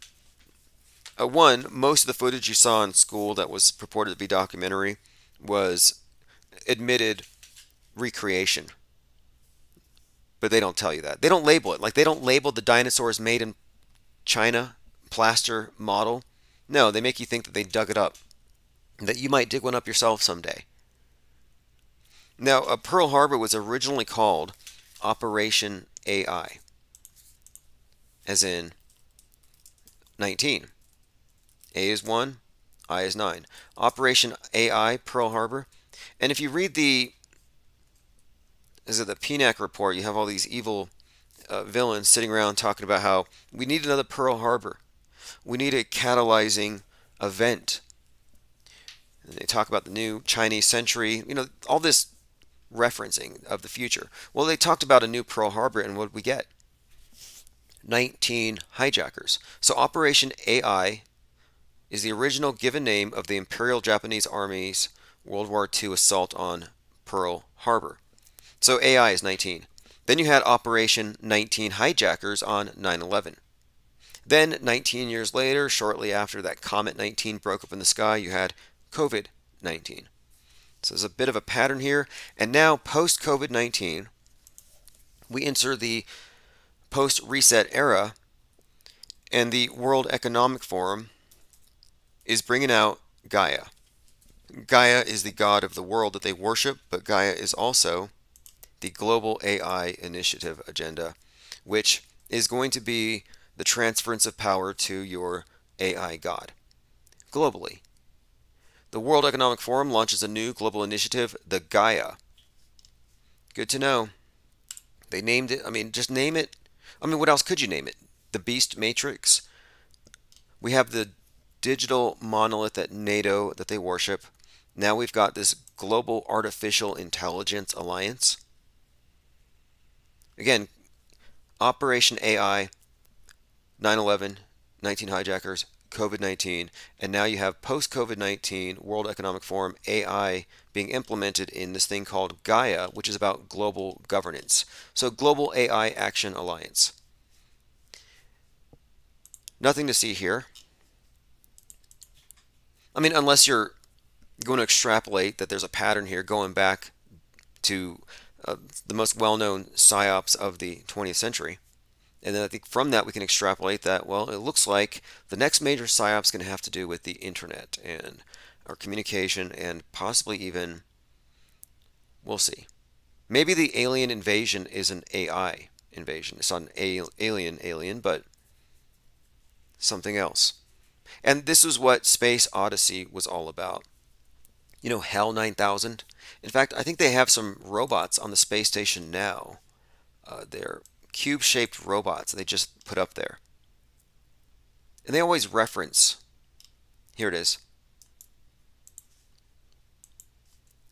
NASA woke up a robot queen on the ISS and it's there to help. So what it is, it's some type of a cube-shaped robot. A really quick shouts out to Echo Charlie, PewDiePie, and all of the death fakers. Got a message here, free Assange. Whatever happened to him? All these made-for-TV whistleblowers who don't know about crisis actors or the shape of the world. Like, what value do they have? I'm skeptical. Maybe Assange knows something. I'm skeptical about Project Veritas, who only just now figured out that we should have had red biohazard containers this whole time for masks. It's like they don't go all the way. If you can't pull back the curtain, you're controlled opposition, in my opinion. But I'm waiting for some whistleblower to say something substantive or meaningful. All right, Aqua Chiron says 9/11 to COVID-19 was all a terror attack. Oh, it was a continuation of it. So, in other words, the universal threat of terrorism now became the universal threat of, not terrorism, but you're essentially a de facto bioterrorist. You're a carrier. But they went from a mind virus to a physical virus. But they use the same infrastructure, more or less. Like Guantanamo was quarantined for the people who have the dangerous mind virus they caught from the Quran. Quarantine was introduced for this new type of terrorist. And they also have a few other parallels. A lot of it having to do with even the spying. That's why Google keyword warrants are interesting to me, because they seem to be just a replay from listening to phone calls or tapping phone calls to see if somebody's communicating radical ideas. So this is from October the 4th. Feds issue a secret keyword warrant for Google search history. Exclusive from Forbes.com. Government secretly orders Google to identify anyone who searched. Interesting. Okay. So I guess there's going to be more of this Minority Report type developments, always with the best of intentions. You got to catch the bad guys. That's why you got to take all the guns. Because bad guys obey laws, right? And they don't find ways to skirt around them. All right, let me go through. I'm going through my Twitter feed. Again, it's Real Tim Osmond. Robot dogs have been outfitted with sniper rifles and night vision, and the U.S. military may be getting some. Yeah, who didn't see this coming? Now, I don't know if they should call them robot dogs. Why can't we just call them four-legged killer robots? Like, why do we have to take man's best friend and make him man's worst enemy? Make it a killer thing. It's kind of interesting, though. They've made that leap. We all saw Black Mirror. Like, we know what the overall agenda is. If you see it on TV, It's more or less preparing you for what they're going to introduce on the news. Speaking of the news, here's a very good meme that kind of shows you the stark contrast between what's presented to you on the mainstream versus a more holistic view. You know, your perception being dependent on what you see and what you're shown if you don't look for yourself. And what you have is a lion with a cub in its mouth. The image on the right is an MSM view of things, where it looks like the lion is eating the baby all the way up, swallowed its head. Now the more holistic view shows you on the other side, it's merely holding it by the scruff of its neck. But this is a perfect illustration of how badly distorted the MSM worldview is, and by extension, the people who believe it. I mean, most people do believe that there are space rocks that are going to fall, and possibly people are going to sleep with helmets on. The same people who shower with masks and drive with masks are going to wear helmets to bed.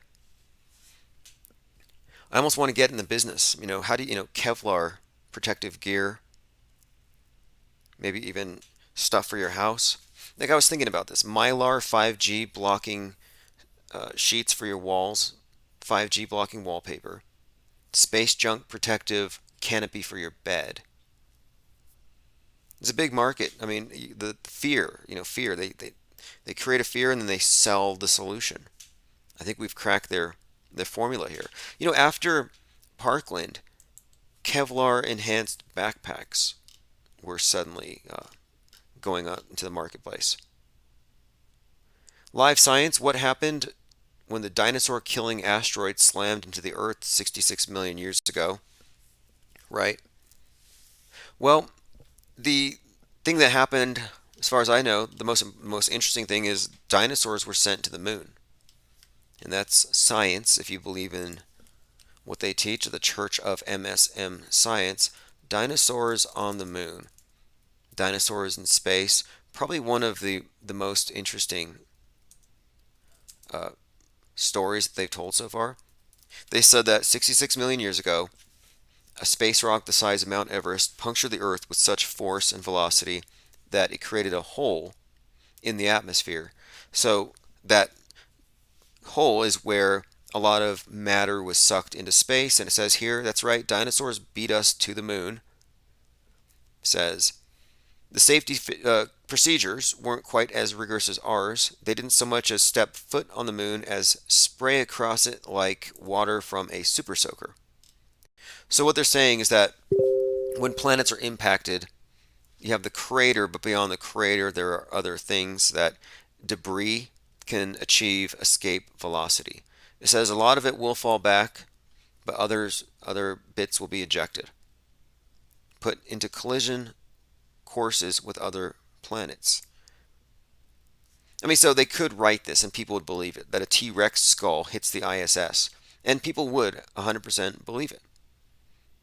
It's not any less plausible than a space rock landing on the pillow, crash landing, but gently landing on the pillow of a city councilwoman in Canada. Matt Lucas is Boris Johnson. I retweeted this. I had this out a few months ago, but I'm just bringing this up again. Deep fakes among us. Take a close look at comedian Boris Johnson, who often plays Boris on TV, but he does really bad impersonations to throw you off, so you don't know he is Boris. Now, it sounds crazy until you look at Matt and his deceased boyfriend. So, Matt Lucas had a boyfriend who died. His boyfriend happens to be a spitting image of Boris's girlfriend. Just longer hair and makeup. Very little changed at all.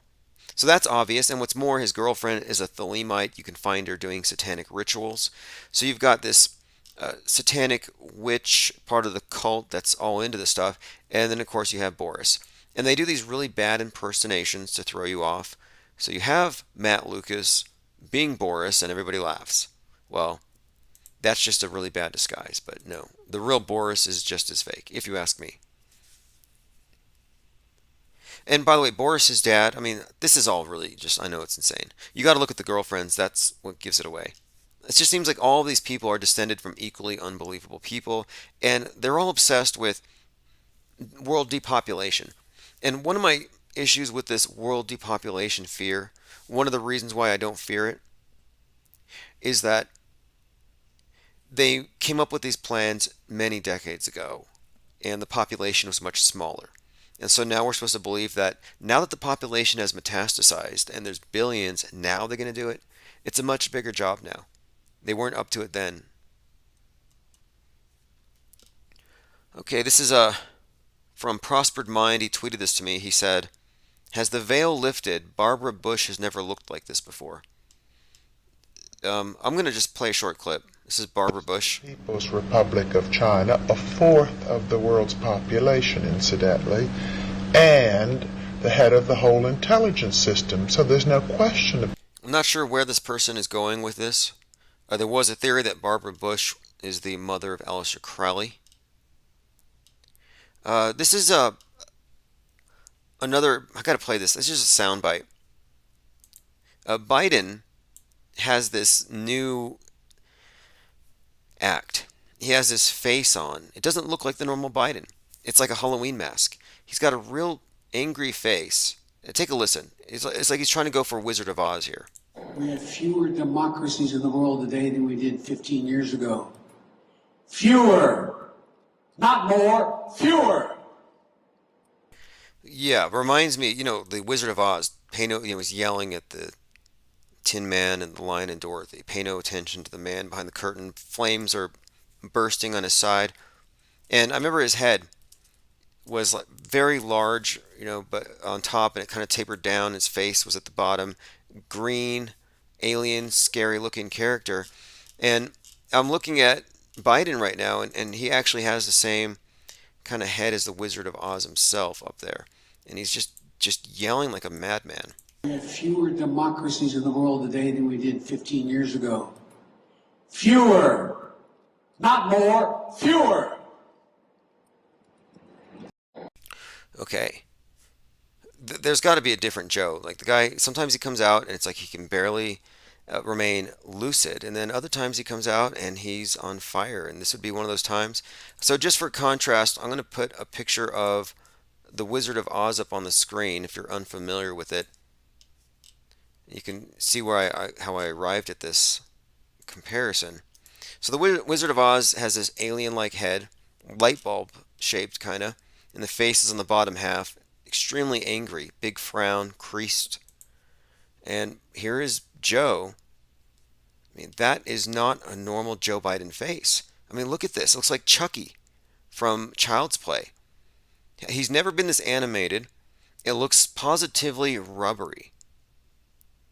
In fact, it looks like Hollywood makeup. Has anybody else seen this? Dances with Penguin says masky. It sounds like he's saying Führer. I thought that was possibly intentional. I'm going to play, is it CGI? Is it a mask? It looks like rubber. I'm going to play this clip. Than we did 15 years ago. Fewer. Not more. Fewer. That is not a real facial expression, I'm telling you. The bottom lip almost goes up over his nose, and the way his cheeks puff out, it's got to be rubber. Who's wearing that? That's my question. Is it Jim Carrey? I'm still leaning towards Bo Jiden. All right. Roxy W says, lunatic doesn't even look like Jay Biden. Random fake name says, LOL, constipated Biden. Distorted reality says, latex. Dances with Penguin says, look at that head. Right.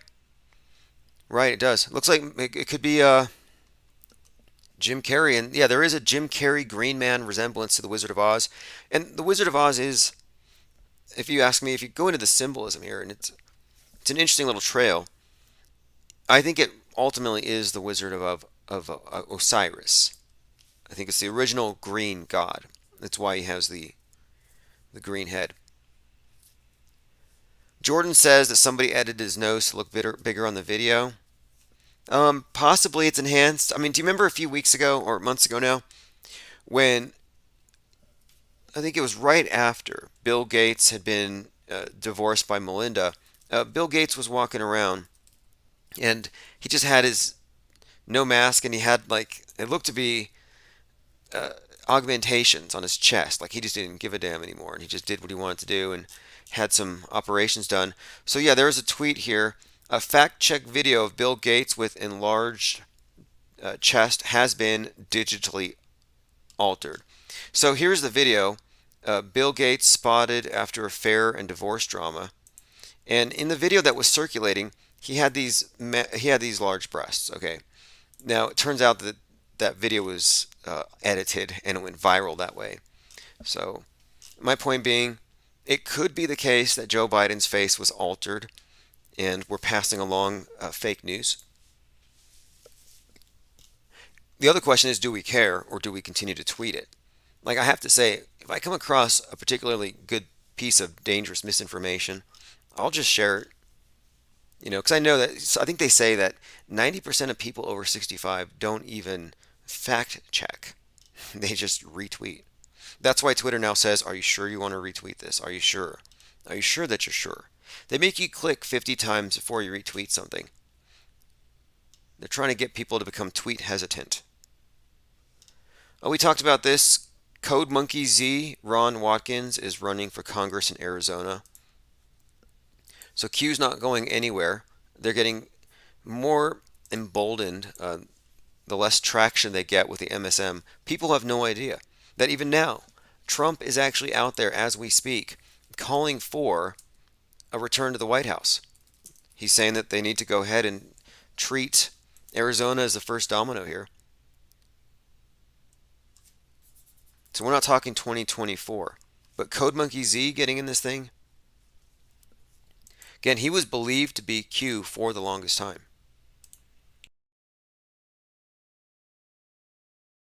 All right, phones are open, 833-311-1984. I want to see if I have any more voicemails to go through. A couple of the voicemails we went through, one was about the space junk falling from the sky, or rather the space rock. Someone else had called about the toxic culture over there at SpaceX. We've already covered that. We had a great call from Tommy King. Always like that we have people who routinely call in, even if you don't have a channel. If you have stuff to say, call in and say what you have to say. We're certainly not here to censor anybody. I'm pro-vax, pro-anti-vax. I'm just not pro-anti-vax. The anti-vax people are sick. They're constantly cheering when people die of COVID, and they're the ones who believe it's real. If I believed it was real, I wouldn't cheer it on. But they certainly are. So the anti-vaxxers are a death cult. They act like they want to save the world, but they certainly love to see the infidels die. And their religion is scientism. And their God is pretty much the globe. The devil is COVID. And in a way, you can see that they almost worship their devil more than their God. Like they're not busy trying to save the whales. They're not really busy doing anything for the environment, but they're certainly not trying to mitigate their own carbon footprints. But they're happily, cajoling and jeering as these apostates die, as their devil god punishes them. They're like COVID Akbar. I'm going to play a clip here. This is William Shatner in space, and it's going to be followed by a short clip of Shatner talking to Anderson Cooper. Oh my God. This is us? Oh, wow. Oh, I'm telling you. Holy hell. Oh my goodness me. Oh, wow. I can't believe this. We're inseminating the space program. That is.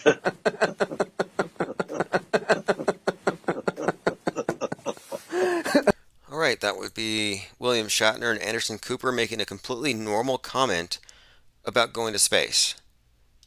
Right, because space travel today isn't really a cover for some kind of ancient mystery fertility cult. No, that couldn't be it. All right, this has been Infinite Plane Sunday. We're going to try to do this every day, same time, same place. There's just so much to go through, and I had a lot of things I didn't want to miss. Some comments I wanted to go through as well. If you want to leave comments on any of these videos, I know that they're going to delete these videos. They always do. So I screen cap all of the good comments, and I save them so we can address them later. Here's one from Zareth the Alchemist. Shatner was always a very limited thespian, definitely a pathetic acting job after the show. You'd think after all these years of playing a fake astronaut he might have improved his acting skills. Even more incredulous is the fact that audience believes it's real. And that would be from Zareth the Alchemist. Agreed? Here's just a random picture, but, well, not so random, it's just noteworthy, I think. Meet the 42 asteroids in our solar system. This poster shows the 42 largest objects in the asteroid belt between Mars and Jupiter. That number 42 figures prominently, as I've been saying, with stuff falling from the sky, along with all these other things with SpaceX and Elon Musk, and it has to do with the book Hitchhiker's Guide to the Galaxy about the world being destroyed by stuff from above. So here you have Apophis 99942. I referenced it earlier. This is the asteroid that's going to kill us on a Friday the 13th in 2029. The name Apophis is the Greek god of chaos. It's number 999. I mean, I think we all know what that really means. And then 42. NASA says the asteroid will actually not hit us. Okay, good to know. But now I think it will, because 100% of the time that they shoot stuff out there, they reach their targets. NASA can land an iPhone-sized probe on a comet 200 million miles away. But 100% of the time, they predict incoming asteroids, they're wrong. Well, here they have a prediction that they say it's not going to hit us, so I think it is. Jordan says, when you go up high, do you float? I think planes could use that to their advantage. Not necessarily. They're not even, I don't even think that they're high enough for the whole microgravity experience. All they're doing is they're going 60 miles up and then free falling. So it's like going in an elevator and then jumping. So it's a parabolic flight. And that's why you only see them bouncing around for 5 seconds at a time. They can't show you continuous footage. They can't. You will not see them unbuckle, get up, touch the ceiling, go back down, and get in the seat. You will not see closed-circuit television. You're going to see their choppy, highly edited footage every single time. That's always been the case, which means it's fakeable. If it's chopped up and edited, it's fakeable. Again, he went up there, William Shatner went up there and said that there is a catastrophic event coming, and his face is the face of Mike Myers. Mike Myers is the death mask. And of course, MM33, there's probably all kinds of Illuminati symbolism around those movies. But we're also nearing, of course, the harvest, Halloween. So the rocket took off, and as I showed you, it had orange flame on the bottom. That cannot be a coincidence. We talked about the woman who was startled when a meteor fell through her house and landed on her pillow, and the public had no problem accepting that. Then we have U.S. officials stunned by Chinese nuclear-capable hypersonic missile test. They had no idea how they did it. And it is saying that the Biden administration has been blindsided. They're really worried about climate change. Now, about the free fall. They go up there and they say that they've seen the Earth from above. They get the overview effect. Now they can see its travel. I mean, it's fragile. And they travel back down, and they don't look shaken up. And if you've ever been on a roller coaster, like a really high roller coaster, even if you're not afraid of heights, it's a very powerful experience. I mean, it scares you, and then you have this adrenaline rush, and you come down, and there's this high. And I didn't see it. They kind of faked it. Shatner didn't seem like he had been really put through anything. And we're talking about a 60-mile roller coaster ride. Lean Dion says, Shatner's overview sounds were disturbing. Yeah, especially in context of that conversation he had. But we've talked about this before. There is a meaning to all of this stuff. And is he an insider? That's kind of anybody's guess. How many of these people are just, totally, uh, blinkered? Are they insulated? Or are they really in the know? Like, does Shatner know the world's fake, or does he that the globe is fake? Does he, like, let's say hypothetically it's flat? Would he be in the know? I would say yes, he would have to be in the know, which is kind of ironic that the globe's most visible defenders and proponents are in fact insiders as to what it really is. But I actually think it would make more sense if they were given a cover story. Secret space program. We can't go up there because aliens, so we fake it. So it's patriotic to lie. There could be all kinds of different explanations. A British commander warns of a real threat of space terrorism. Al Qaeda use planes, and the next generation can target the stratosphere. So again, they're talking about the Kessler effect, which is something that I've mentioned before, because this is the space junk Armageddon I've been talking about. So let's say they nudge something out of place. They nudge or they shoot down something, even by accident. In fact, I think Michio Kaku said that if you threw a barrel full of nails into space, it would shut down low Earth orbit if it were to spill. The Kessler effect, how terrorists could trigger chaos by setting off a chain reaction of collisions. So if you're a terrorist out there and you're watching, here are the 4 steps you'll have to take. Well, first you wait for there to be a large body of objects up ahead, above you, so you can counter there being a collision. Then you jam or you spook satellites into straying off course. Then you create a collision, and the domino effect will then, of course, trigger the avalanche. So the Kessler effect is something that they've talked about as a hypothetical that would be maybe something that would happen if we don't clean it up, like an accident. But now they're suggesting this could be a tactic. It says, we've witnessed what happened when the air domain became accessible to all. Terrorists turned airliners into weapons. Yeah, they did. They turned them into weapons that could do impossible feats and fly at impossible speeds at heights where they can't fly at that speed without falling apart. I mean, they really did convert them into weapons, just magically. Frontman242 says, Shatner will do an interview if we donate to his charity. Okay, I would definitely be interested, but you're dealing with world stagers, and so you're not going to get anything other than a carefully curated view. And I don't imagine Shatner would go on a channel like this. I'm pretty sure he's blocked at least 5 of the listeners. I know at least 5 people in Discord have been blocked by Shatner. Go find the others. Donnie of the Dead. Anyone else here been blocked by William Shatner? I got blocked by someone else today on Twitter. I was just going through and following people, and I found someone who had blocked me. And so what I did is I went through his tweets with an incognito window, and I stole all of his best memes, and I posted them on my own account without attribution. So go ahead and block me. Series of large asteroids to fly past Earth starting tonight. NASA launched their Lucy mission on Saturday. Again, this is another one of these rockets going to go bonk into an asteroid.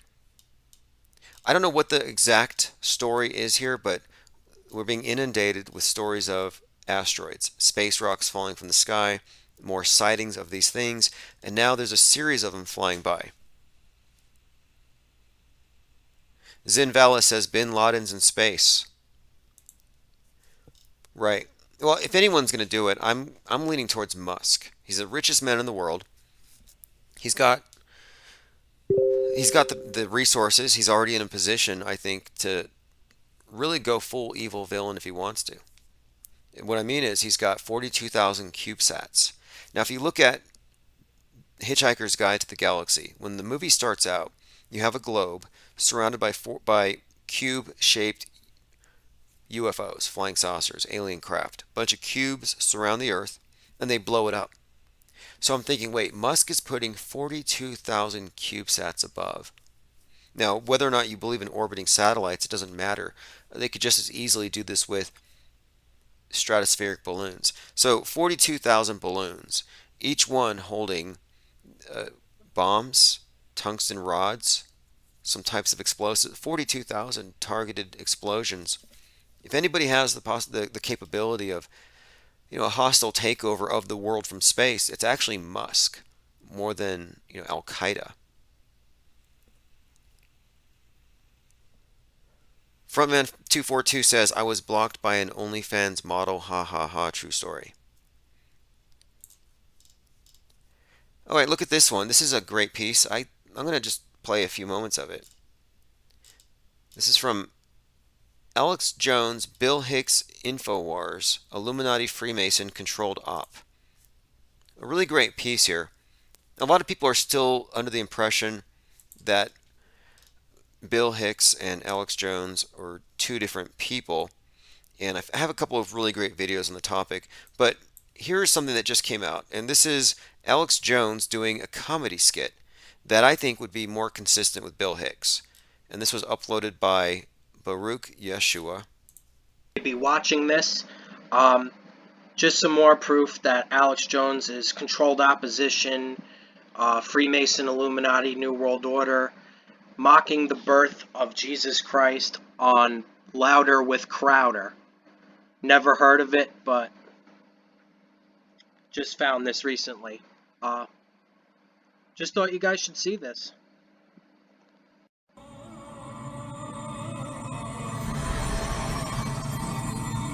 So what you're seeing, you're seeing Alex Jones appearing as the Holy Spirit before the Virgin Mary. Behold, I bring you good tidings of great joy, which will be to all people, for there is born to you a baby in this cell, and this shall be a sign unto you of... A virgin birth? A miracle? No. Your cellmate, that guy dressed as a woman? Now, it's a real crude and horrible clip. So you're seeing the Virgin Mary in a jail cell, and Alex Jones is the Holy Ghost telling her she's going to have the child, and she's like, okay, so it's going to be a virgin birth, and he's like, no, it's your cellmate, and you get the idea. It's real twisted. He's going to rape you. I'm a girl. Now, again, this is Alex Jones at his Bill Hicksist. I mean, this is some dark humor, if you want to call it that. I don't know what to call this, but it's insane. It's insanely disgusting and blasphemous. And, I'm not a believer in this stuff, but this is the definition of blasphemy, what they're doing here. Repeatedly. And then you have Crowder snickering and laughing at this Bill Hicks performance. Not very Christian of him to do that. It's not just him. We have both the Democrats and Republicans. See, we've got Trump here with the Clintons. This has been going on for decades. Pick my color, it's blue. Pick my color, it's red. Same old nonsense. So we have the Illuminati card game from the 90s. So here he's showing how the Illuminati card game has agents in place, and he's suggesting that Jones is an agent in card place. Game from the 1990s. See right here, agent in place. Who does that look like to you? Obviously, it looks like this man. They're telling you straight up that he's an agent in place. They put him in that position. Okay? The signs are there, you just have to look for them. Alright, so interesting little piece there. Alex Jones, Bill Hicks, banned video commercial. Very, very disturbing clip there. I don't know the punchline. I also find it odd that, well, the whole thing is very, very strange. A lot of WTFs. Lickety Split said, how does his head get so big? Right? Super male vitality. I also have a pretty good video about Bill Hicks and Alex Jones and the connection. But here's a little clip here. I became familiar with Alex Jones in the early 90s when he had his first cable access show in Austin, Texas. Alex used to sit in front of a star map, and I had a hard time putting my finger on what it was that Alex was talking about. I remember the last time Hicks came to public access, and they were working on a script called Public Access about a Limbaugh type character, a Rush Limbaugh, who angers a viewer. The viewer comes to the station and kills the host on air. So Bill's character was an abstract composite of various access personalities. So, in other words, this is probably a hint. This could easily be a hint as to how the controlled opposition will be taken down in the end. In other words, Bill Hicks writes a script that he lives. His script is for a Rush Limbaugh type right wing type of radio host who incites one of his own listeners to come kill him. Well, look what Alex Jones is living the very role that Hicks wrote. So this would suggest that if Alex Jones is going to be exited off the stage, it'll probably be like this script that was handed over to Kevin Booth. Now, as to that previous video, disturbing, and I apologize for that, but we have to get a picture here of what we're actually dealing with. And look at this article from Daily Mail, just came out today. Exclusive says Jeffrey Epstein believed that he could make a deal to dodge sex trafficking charges by giving up dirt on Trump or Clinton after his 2019 arrest. And he discussed ways to restore his image with Steve Bannon. Okay, so interesting little piece here, just suggesting that Epstein knew something on Trump or Clinton. And Clinton, by the way, is in the hospital right now with some kind of a urinary or some sort of infection that's in his blood now. So something's up with Clinton. Hopefully he's fully vaxxed. Now, I don't know what to make of all of this drama. For all we know, Epstein Island could just be a movie set. And that big temple could just be a prop. It could all just be made for TV entertainment. Which, it's like, have you seen anything to really corroborate with any of this stuff? For the most part, no. How long has Ghislaine Maxwell been in jail? Have you seen a mugshot? I don't find it all that believable. In fact, when Epstein supposedly died, you can see in the ambulance photos it was clearly some type of a training dummy. So, Epstein didn't kill himself was misinformation. It suggests, Epstein didn't kill himself, meaning he was suicided. No, Epstein didn't even exist to have died in the first place. Or if he did, he's a world stage character. Like so many other world stage characters that just resurface.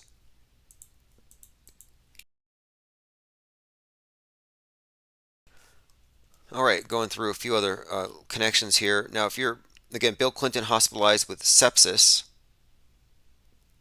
Ariana Grande is on standby if Clinton needs reviving. That's from user offline. Okay. Catastrophic event, we'll be paying attention to that. Definitely looking forward to whatever that happens to be. There are drills going on. In fact, we were watching this video the other day from the Austrian military, a drill for if Europe has a blackout. So the whole continent is going to go dark. Well, don't worry, the military will somehow have a function. Then you have drills, a PSYOP alert, I guess you could say. Throughout New York, they're going to be releasing non-toxic gases throughout the city at more than 100 locations to test their biological weapon readiness. So, again, is it a drill or is it a rehearsal? Echo Charlie says the agent in place card shows a hot dog vendor as well. Fascinating. Okay, well, hot dogs, ice cream, pizzas take on a whole different meaning when you go into these rabbit trails here. And they say it's all conspiracy theory, but I don't know. I mean, I still can't figure out how Obama ordered $60,000 worth of hot dogs to a party. I think that's a little hard to explain without accounting for possibly another meaning or another use to the term.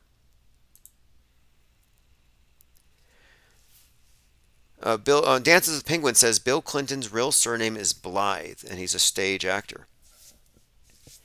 You know, Monica Lewinsky was in the news recently, and I saw some pretty convincing piece that suggested that she is also another one of these world stage actors. But I'll have to do some comparisons. But she has been compared to Naomi Wolf. I thought that's kind of an interesting thing, as in same person, different role. And I know there's some resemblance there, and they would be moving in the same circles. Naomi Wolf has had some interesting things to say about the nature of fake news, the NDAA. Anyway, I'll look into it. But yeah, I'm more inclined to think that everything that we see on TV is part of the same scripted theater. And if there's a crisis actor on the scene, then there's a director somewhere. It's not like there's crisis actors mingling among them. No, it's a closed set. Lean Dion says in Westworld, Paris is no more, some kind of a bio or explosion thing. Hey, look at the Westworld logo. You have a connection between 9/11 and 3/11, or the pandemic, and of course the post reset that goes along with it. So if you look at Westworld logo and season 3, you have the two W's that are kind of connected, but what it does, the way the logo unfolds, is it actually creates twin pillars. If you look at the way that the W opens up, and then if you turn the W on its side, you actually have a 311. So again, you have the Westworld logo, a stylized W superimposed. A W superimposed over another W, but that one's kind of stylized. It's not completely there, but you can see two W's. Well, if you turn it sideways, you can see the 3, the two pillars make an 11, and then when the logo turns vertical, you're left with what looks to be two pillars in its place. You'll have to see it, you have to watch the logo unfold, but if you zoom in on Westworld Season 3, the three pillars actually look like the Twin Towers, as they would be seen on a screen. So it's a connection, a symbolic link. And they always link these events. All right, I'm going to go ahead and continue to read the comments. Someone says, Chelsea Clinton's dad is the guy they murdered, not Seth Rich. I've heard that one. Hillary Clinton just released a novel, which, it's on Audible. I get free credits every month, and I thought, I'm going to listen to it for a minute just to kind of see, like, what kind of novel would Hillary Clinton write? Frazzle drip? Nothing like that. Her book is called State of Terror, and it's about the dangers that Trump unleashed. It might be worth listening to. Predictive programming. Hillary Clinton novel about the dangers Trump unleashed is not fiction at all. How fictional is this work of fiction? Well, the nation is recovering from the near criminal incompetence of... Anyway, I'm going to kind of gloss over this for now, but it's a fictional book by Hillary Clinton. And I don't know if any of these people know the difference between fiction and reality. Did she even write it? Or is it some kind of carefully scripted meta script with some important messages in there? I'll probably check it out. Do you remember she was always followed around by Huma Abedin? We mentioned Anthony Weiner. And Anthony Weiner, of course, was famous for tweeting his member to someone on Twitter. It's so weird how these people get caught. Like Gates, Matt Pizza Gates. He gets caught because he uses Venmo to order a 17-year-old. Like, okay, they're publishing these things. It's almost like it's meant to be known. Anyway, Huma Abedin is the wife of Anthony Weiner. And I looked into that name because names seem to mean something. And it's actually a name that translates into phoenix. If you go into the etymology of it. The Huma bird. It's said to be a phoenix-like bird, consumes itself in fire every few hundred years, and rises from the ashes. And there's some story about how if it lands on someone's head, it's really good luck or something. And it's a bird of fortune. Another name for the phoenix is Bennu, like the asteroid that NASA has sent OSIRIS-REx. So Osiris, of course, dead sun god, Rex, king. Well, OSIRIS-REx was sent up to tag a piece of space rock called Bennu, a near-Earth asteroid. So I looked into this because Bennu happens to also be the name of a phoenix bird. In fact, before there was a phoenix, the phoenix is actually based on the Bennu, an ancient Egyptian symbol and icon, the mythological phoenix of Egypt.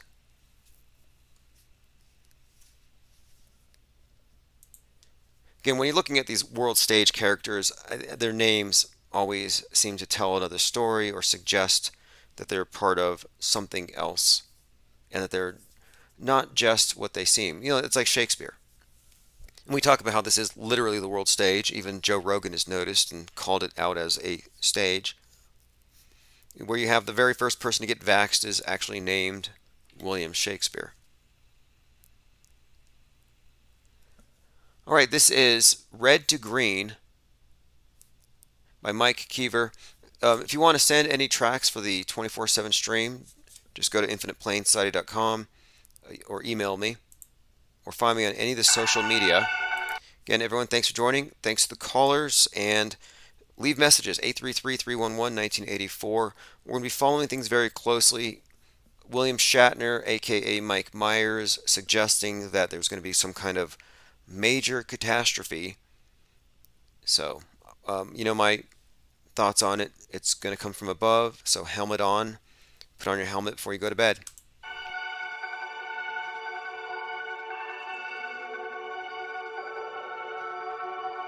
Lights change from red to green. Power fiends running eco schemes. We're dirty, they'll make us clean.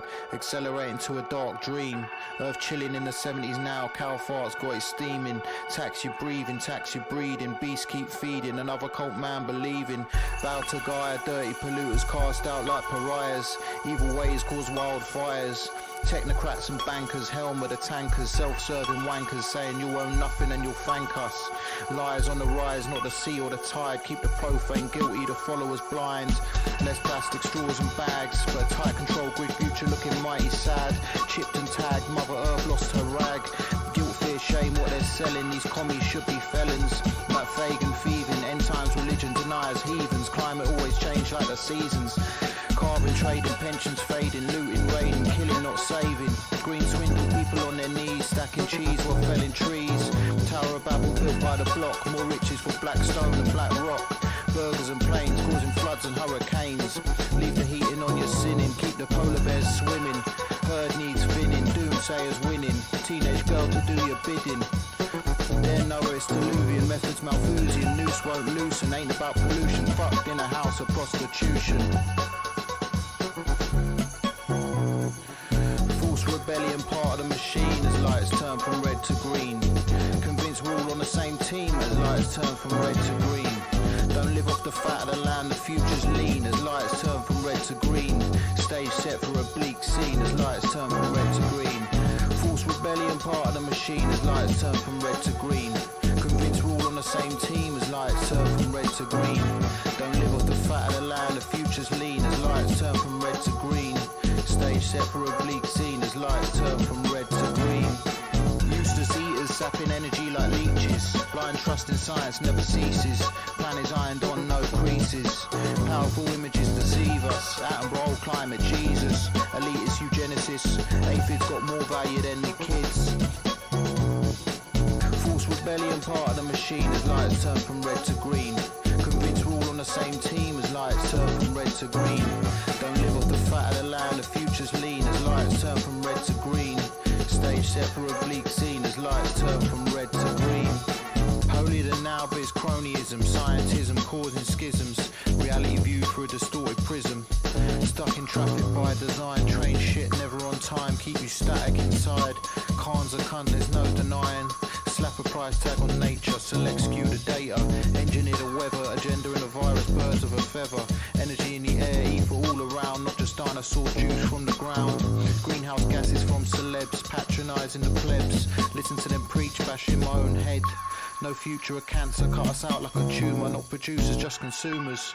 They pollute air and waterways. Don't do what they do what they say. Profit and control, the essence of planned obsolescence. School but not learning any lessons. Nothing built to last. Dolphins now wearing face masks. Agenda 21, Club of Rome. Antichrist takes the throne. Off your cans and bottles to the green man. Don't burn in his belly by your own hand. Norbert drives a Prius so he's Captain Planet. Smugness rife, independence took a dive like a gannet. False rebellion part of the machine as lights turn from red to green. Convinced we're all on the same team as lights turn from red to green. Don't live off the fat of the land, the future's lean as lights turn from red to green. Stage set for a bleak scene as lights turn from red to green.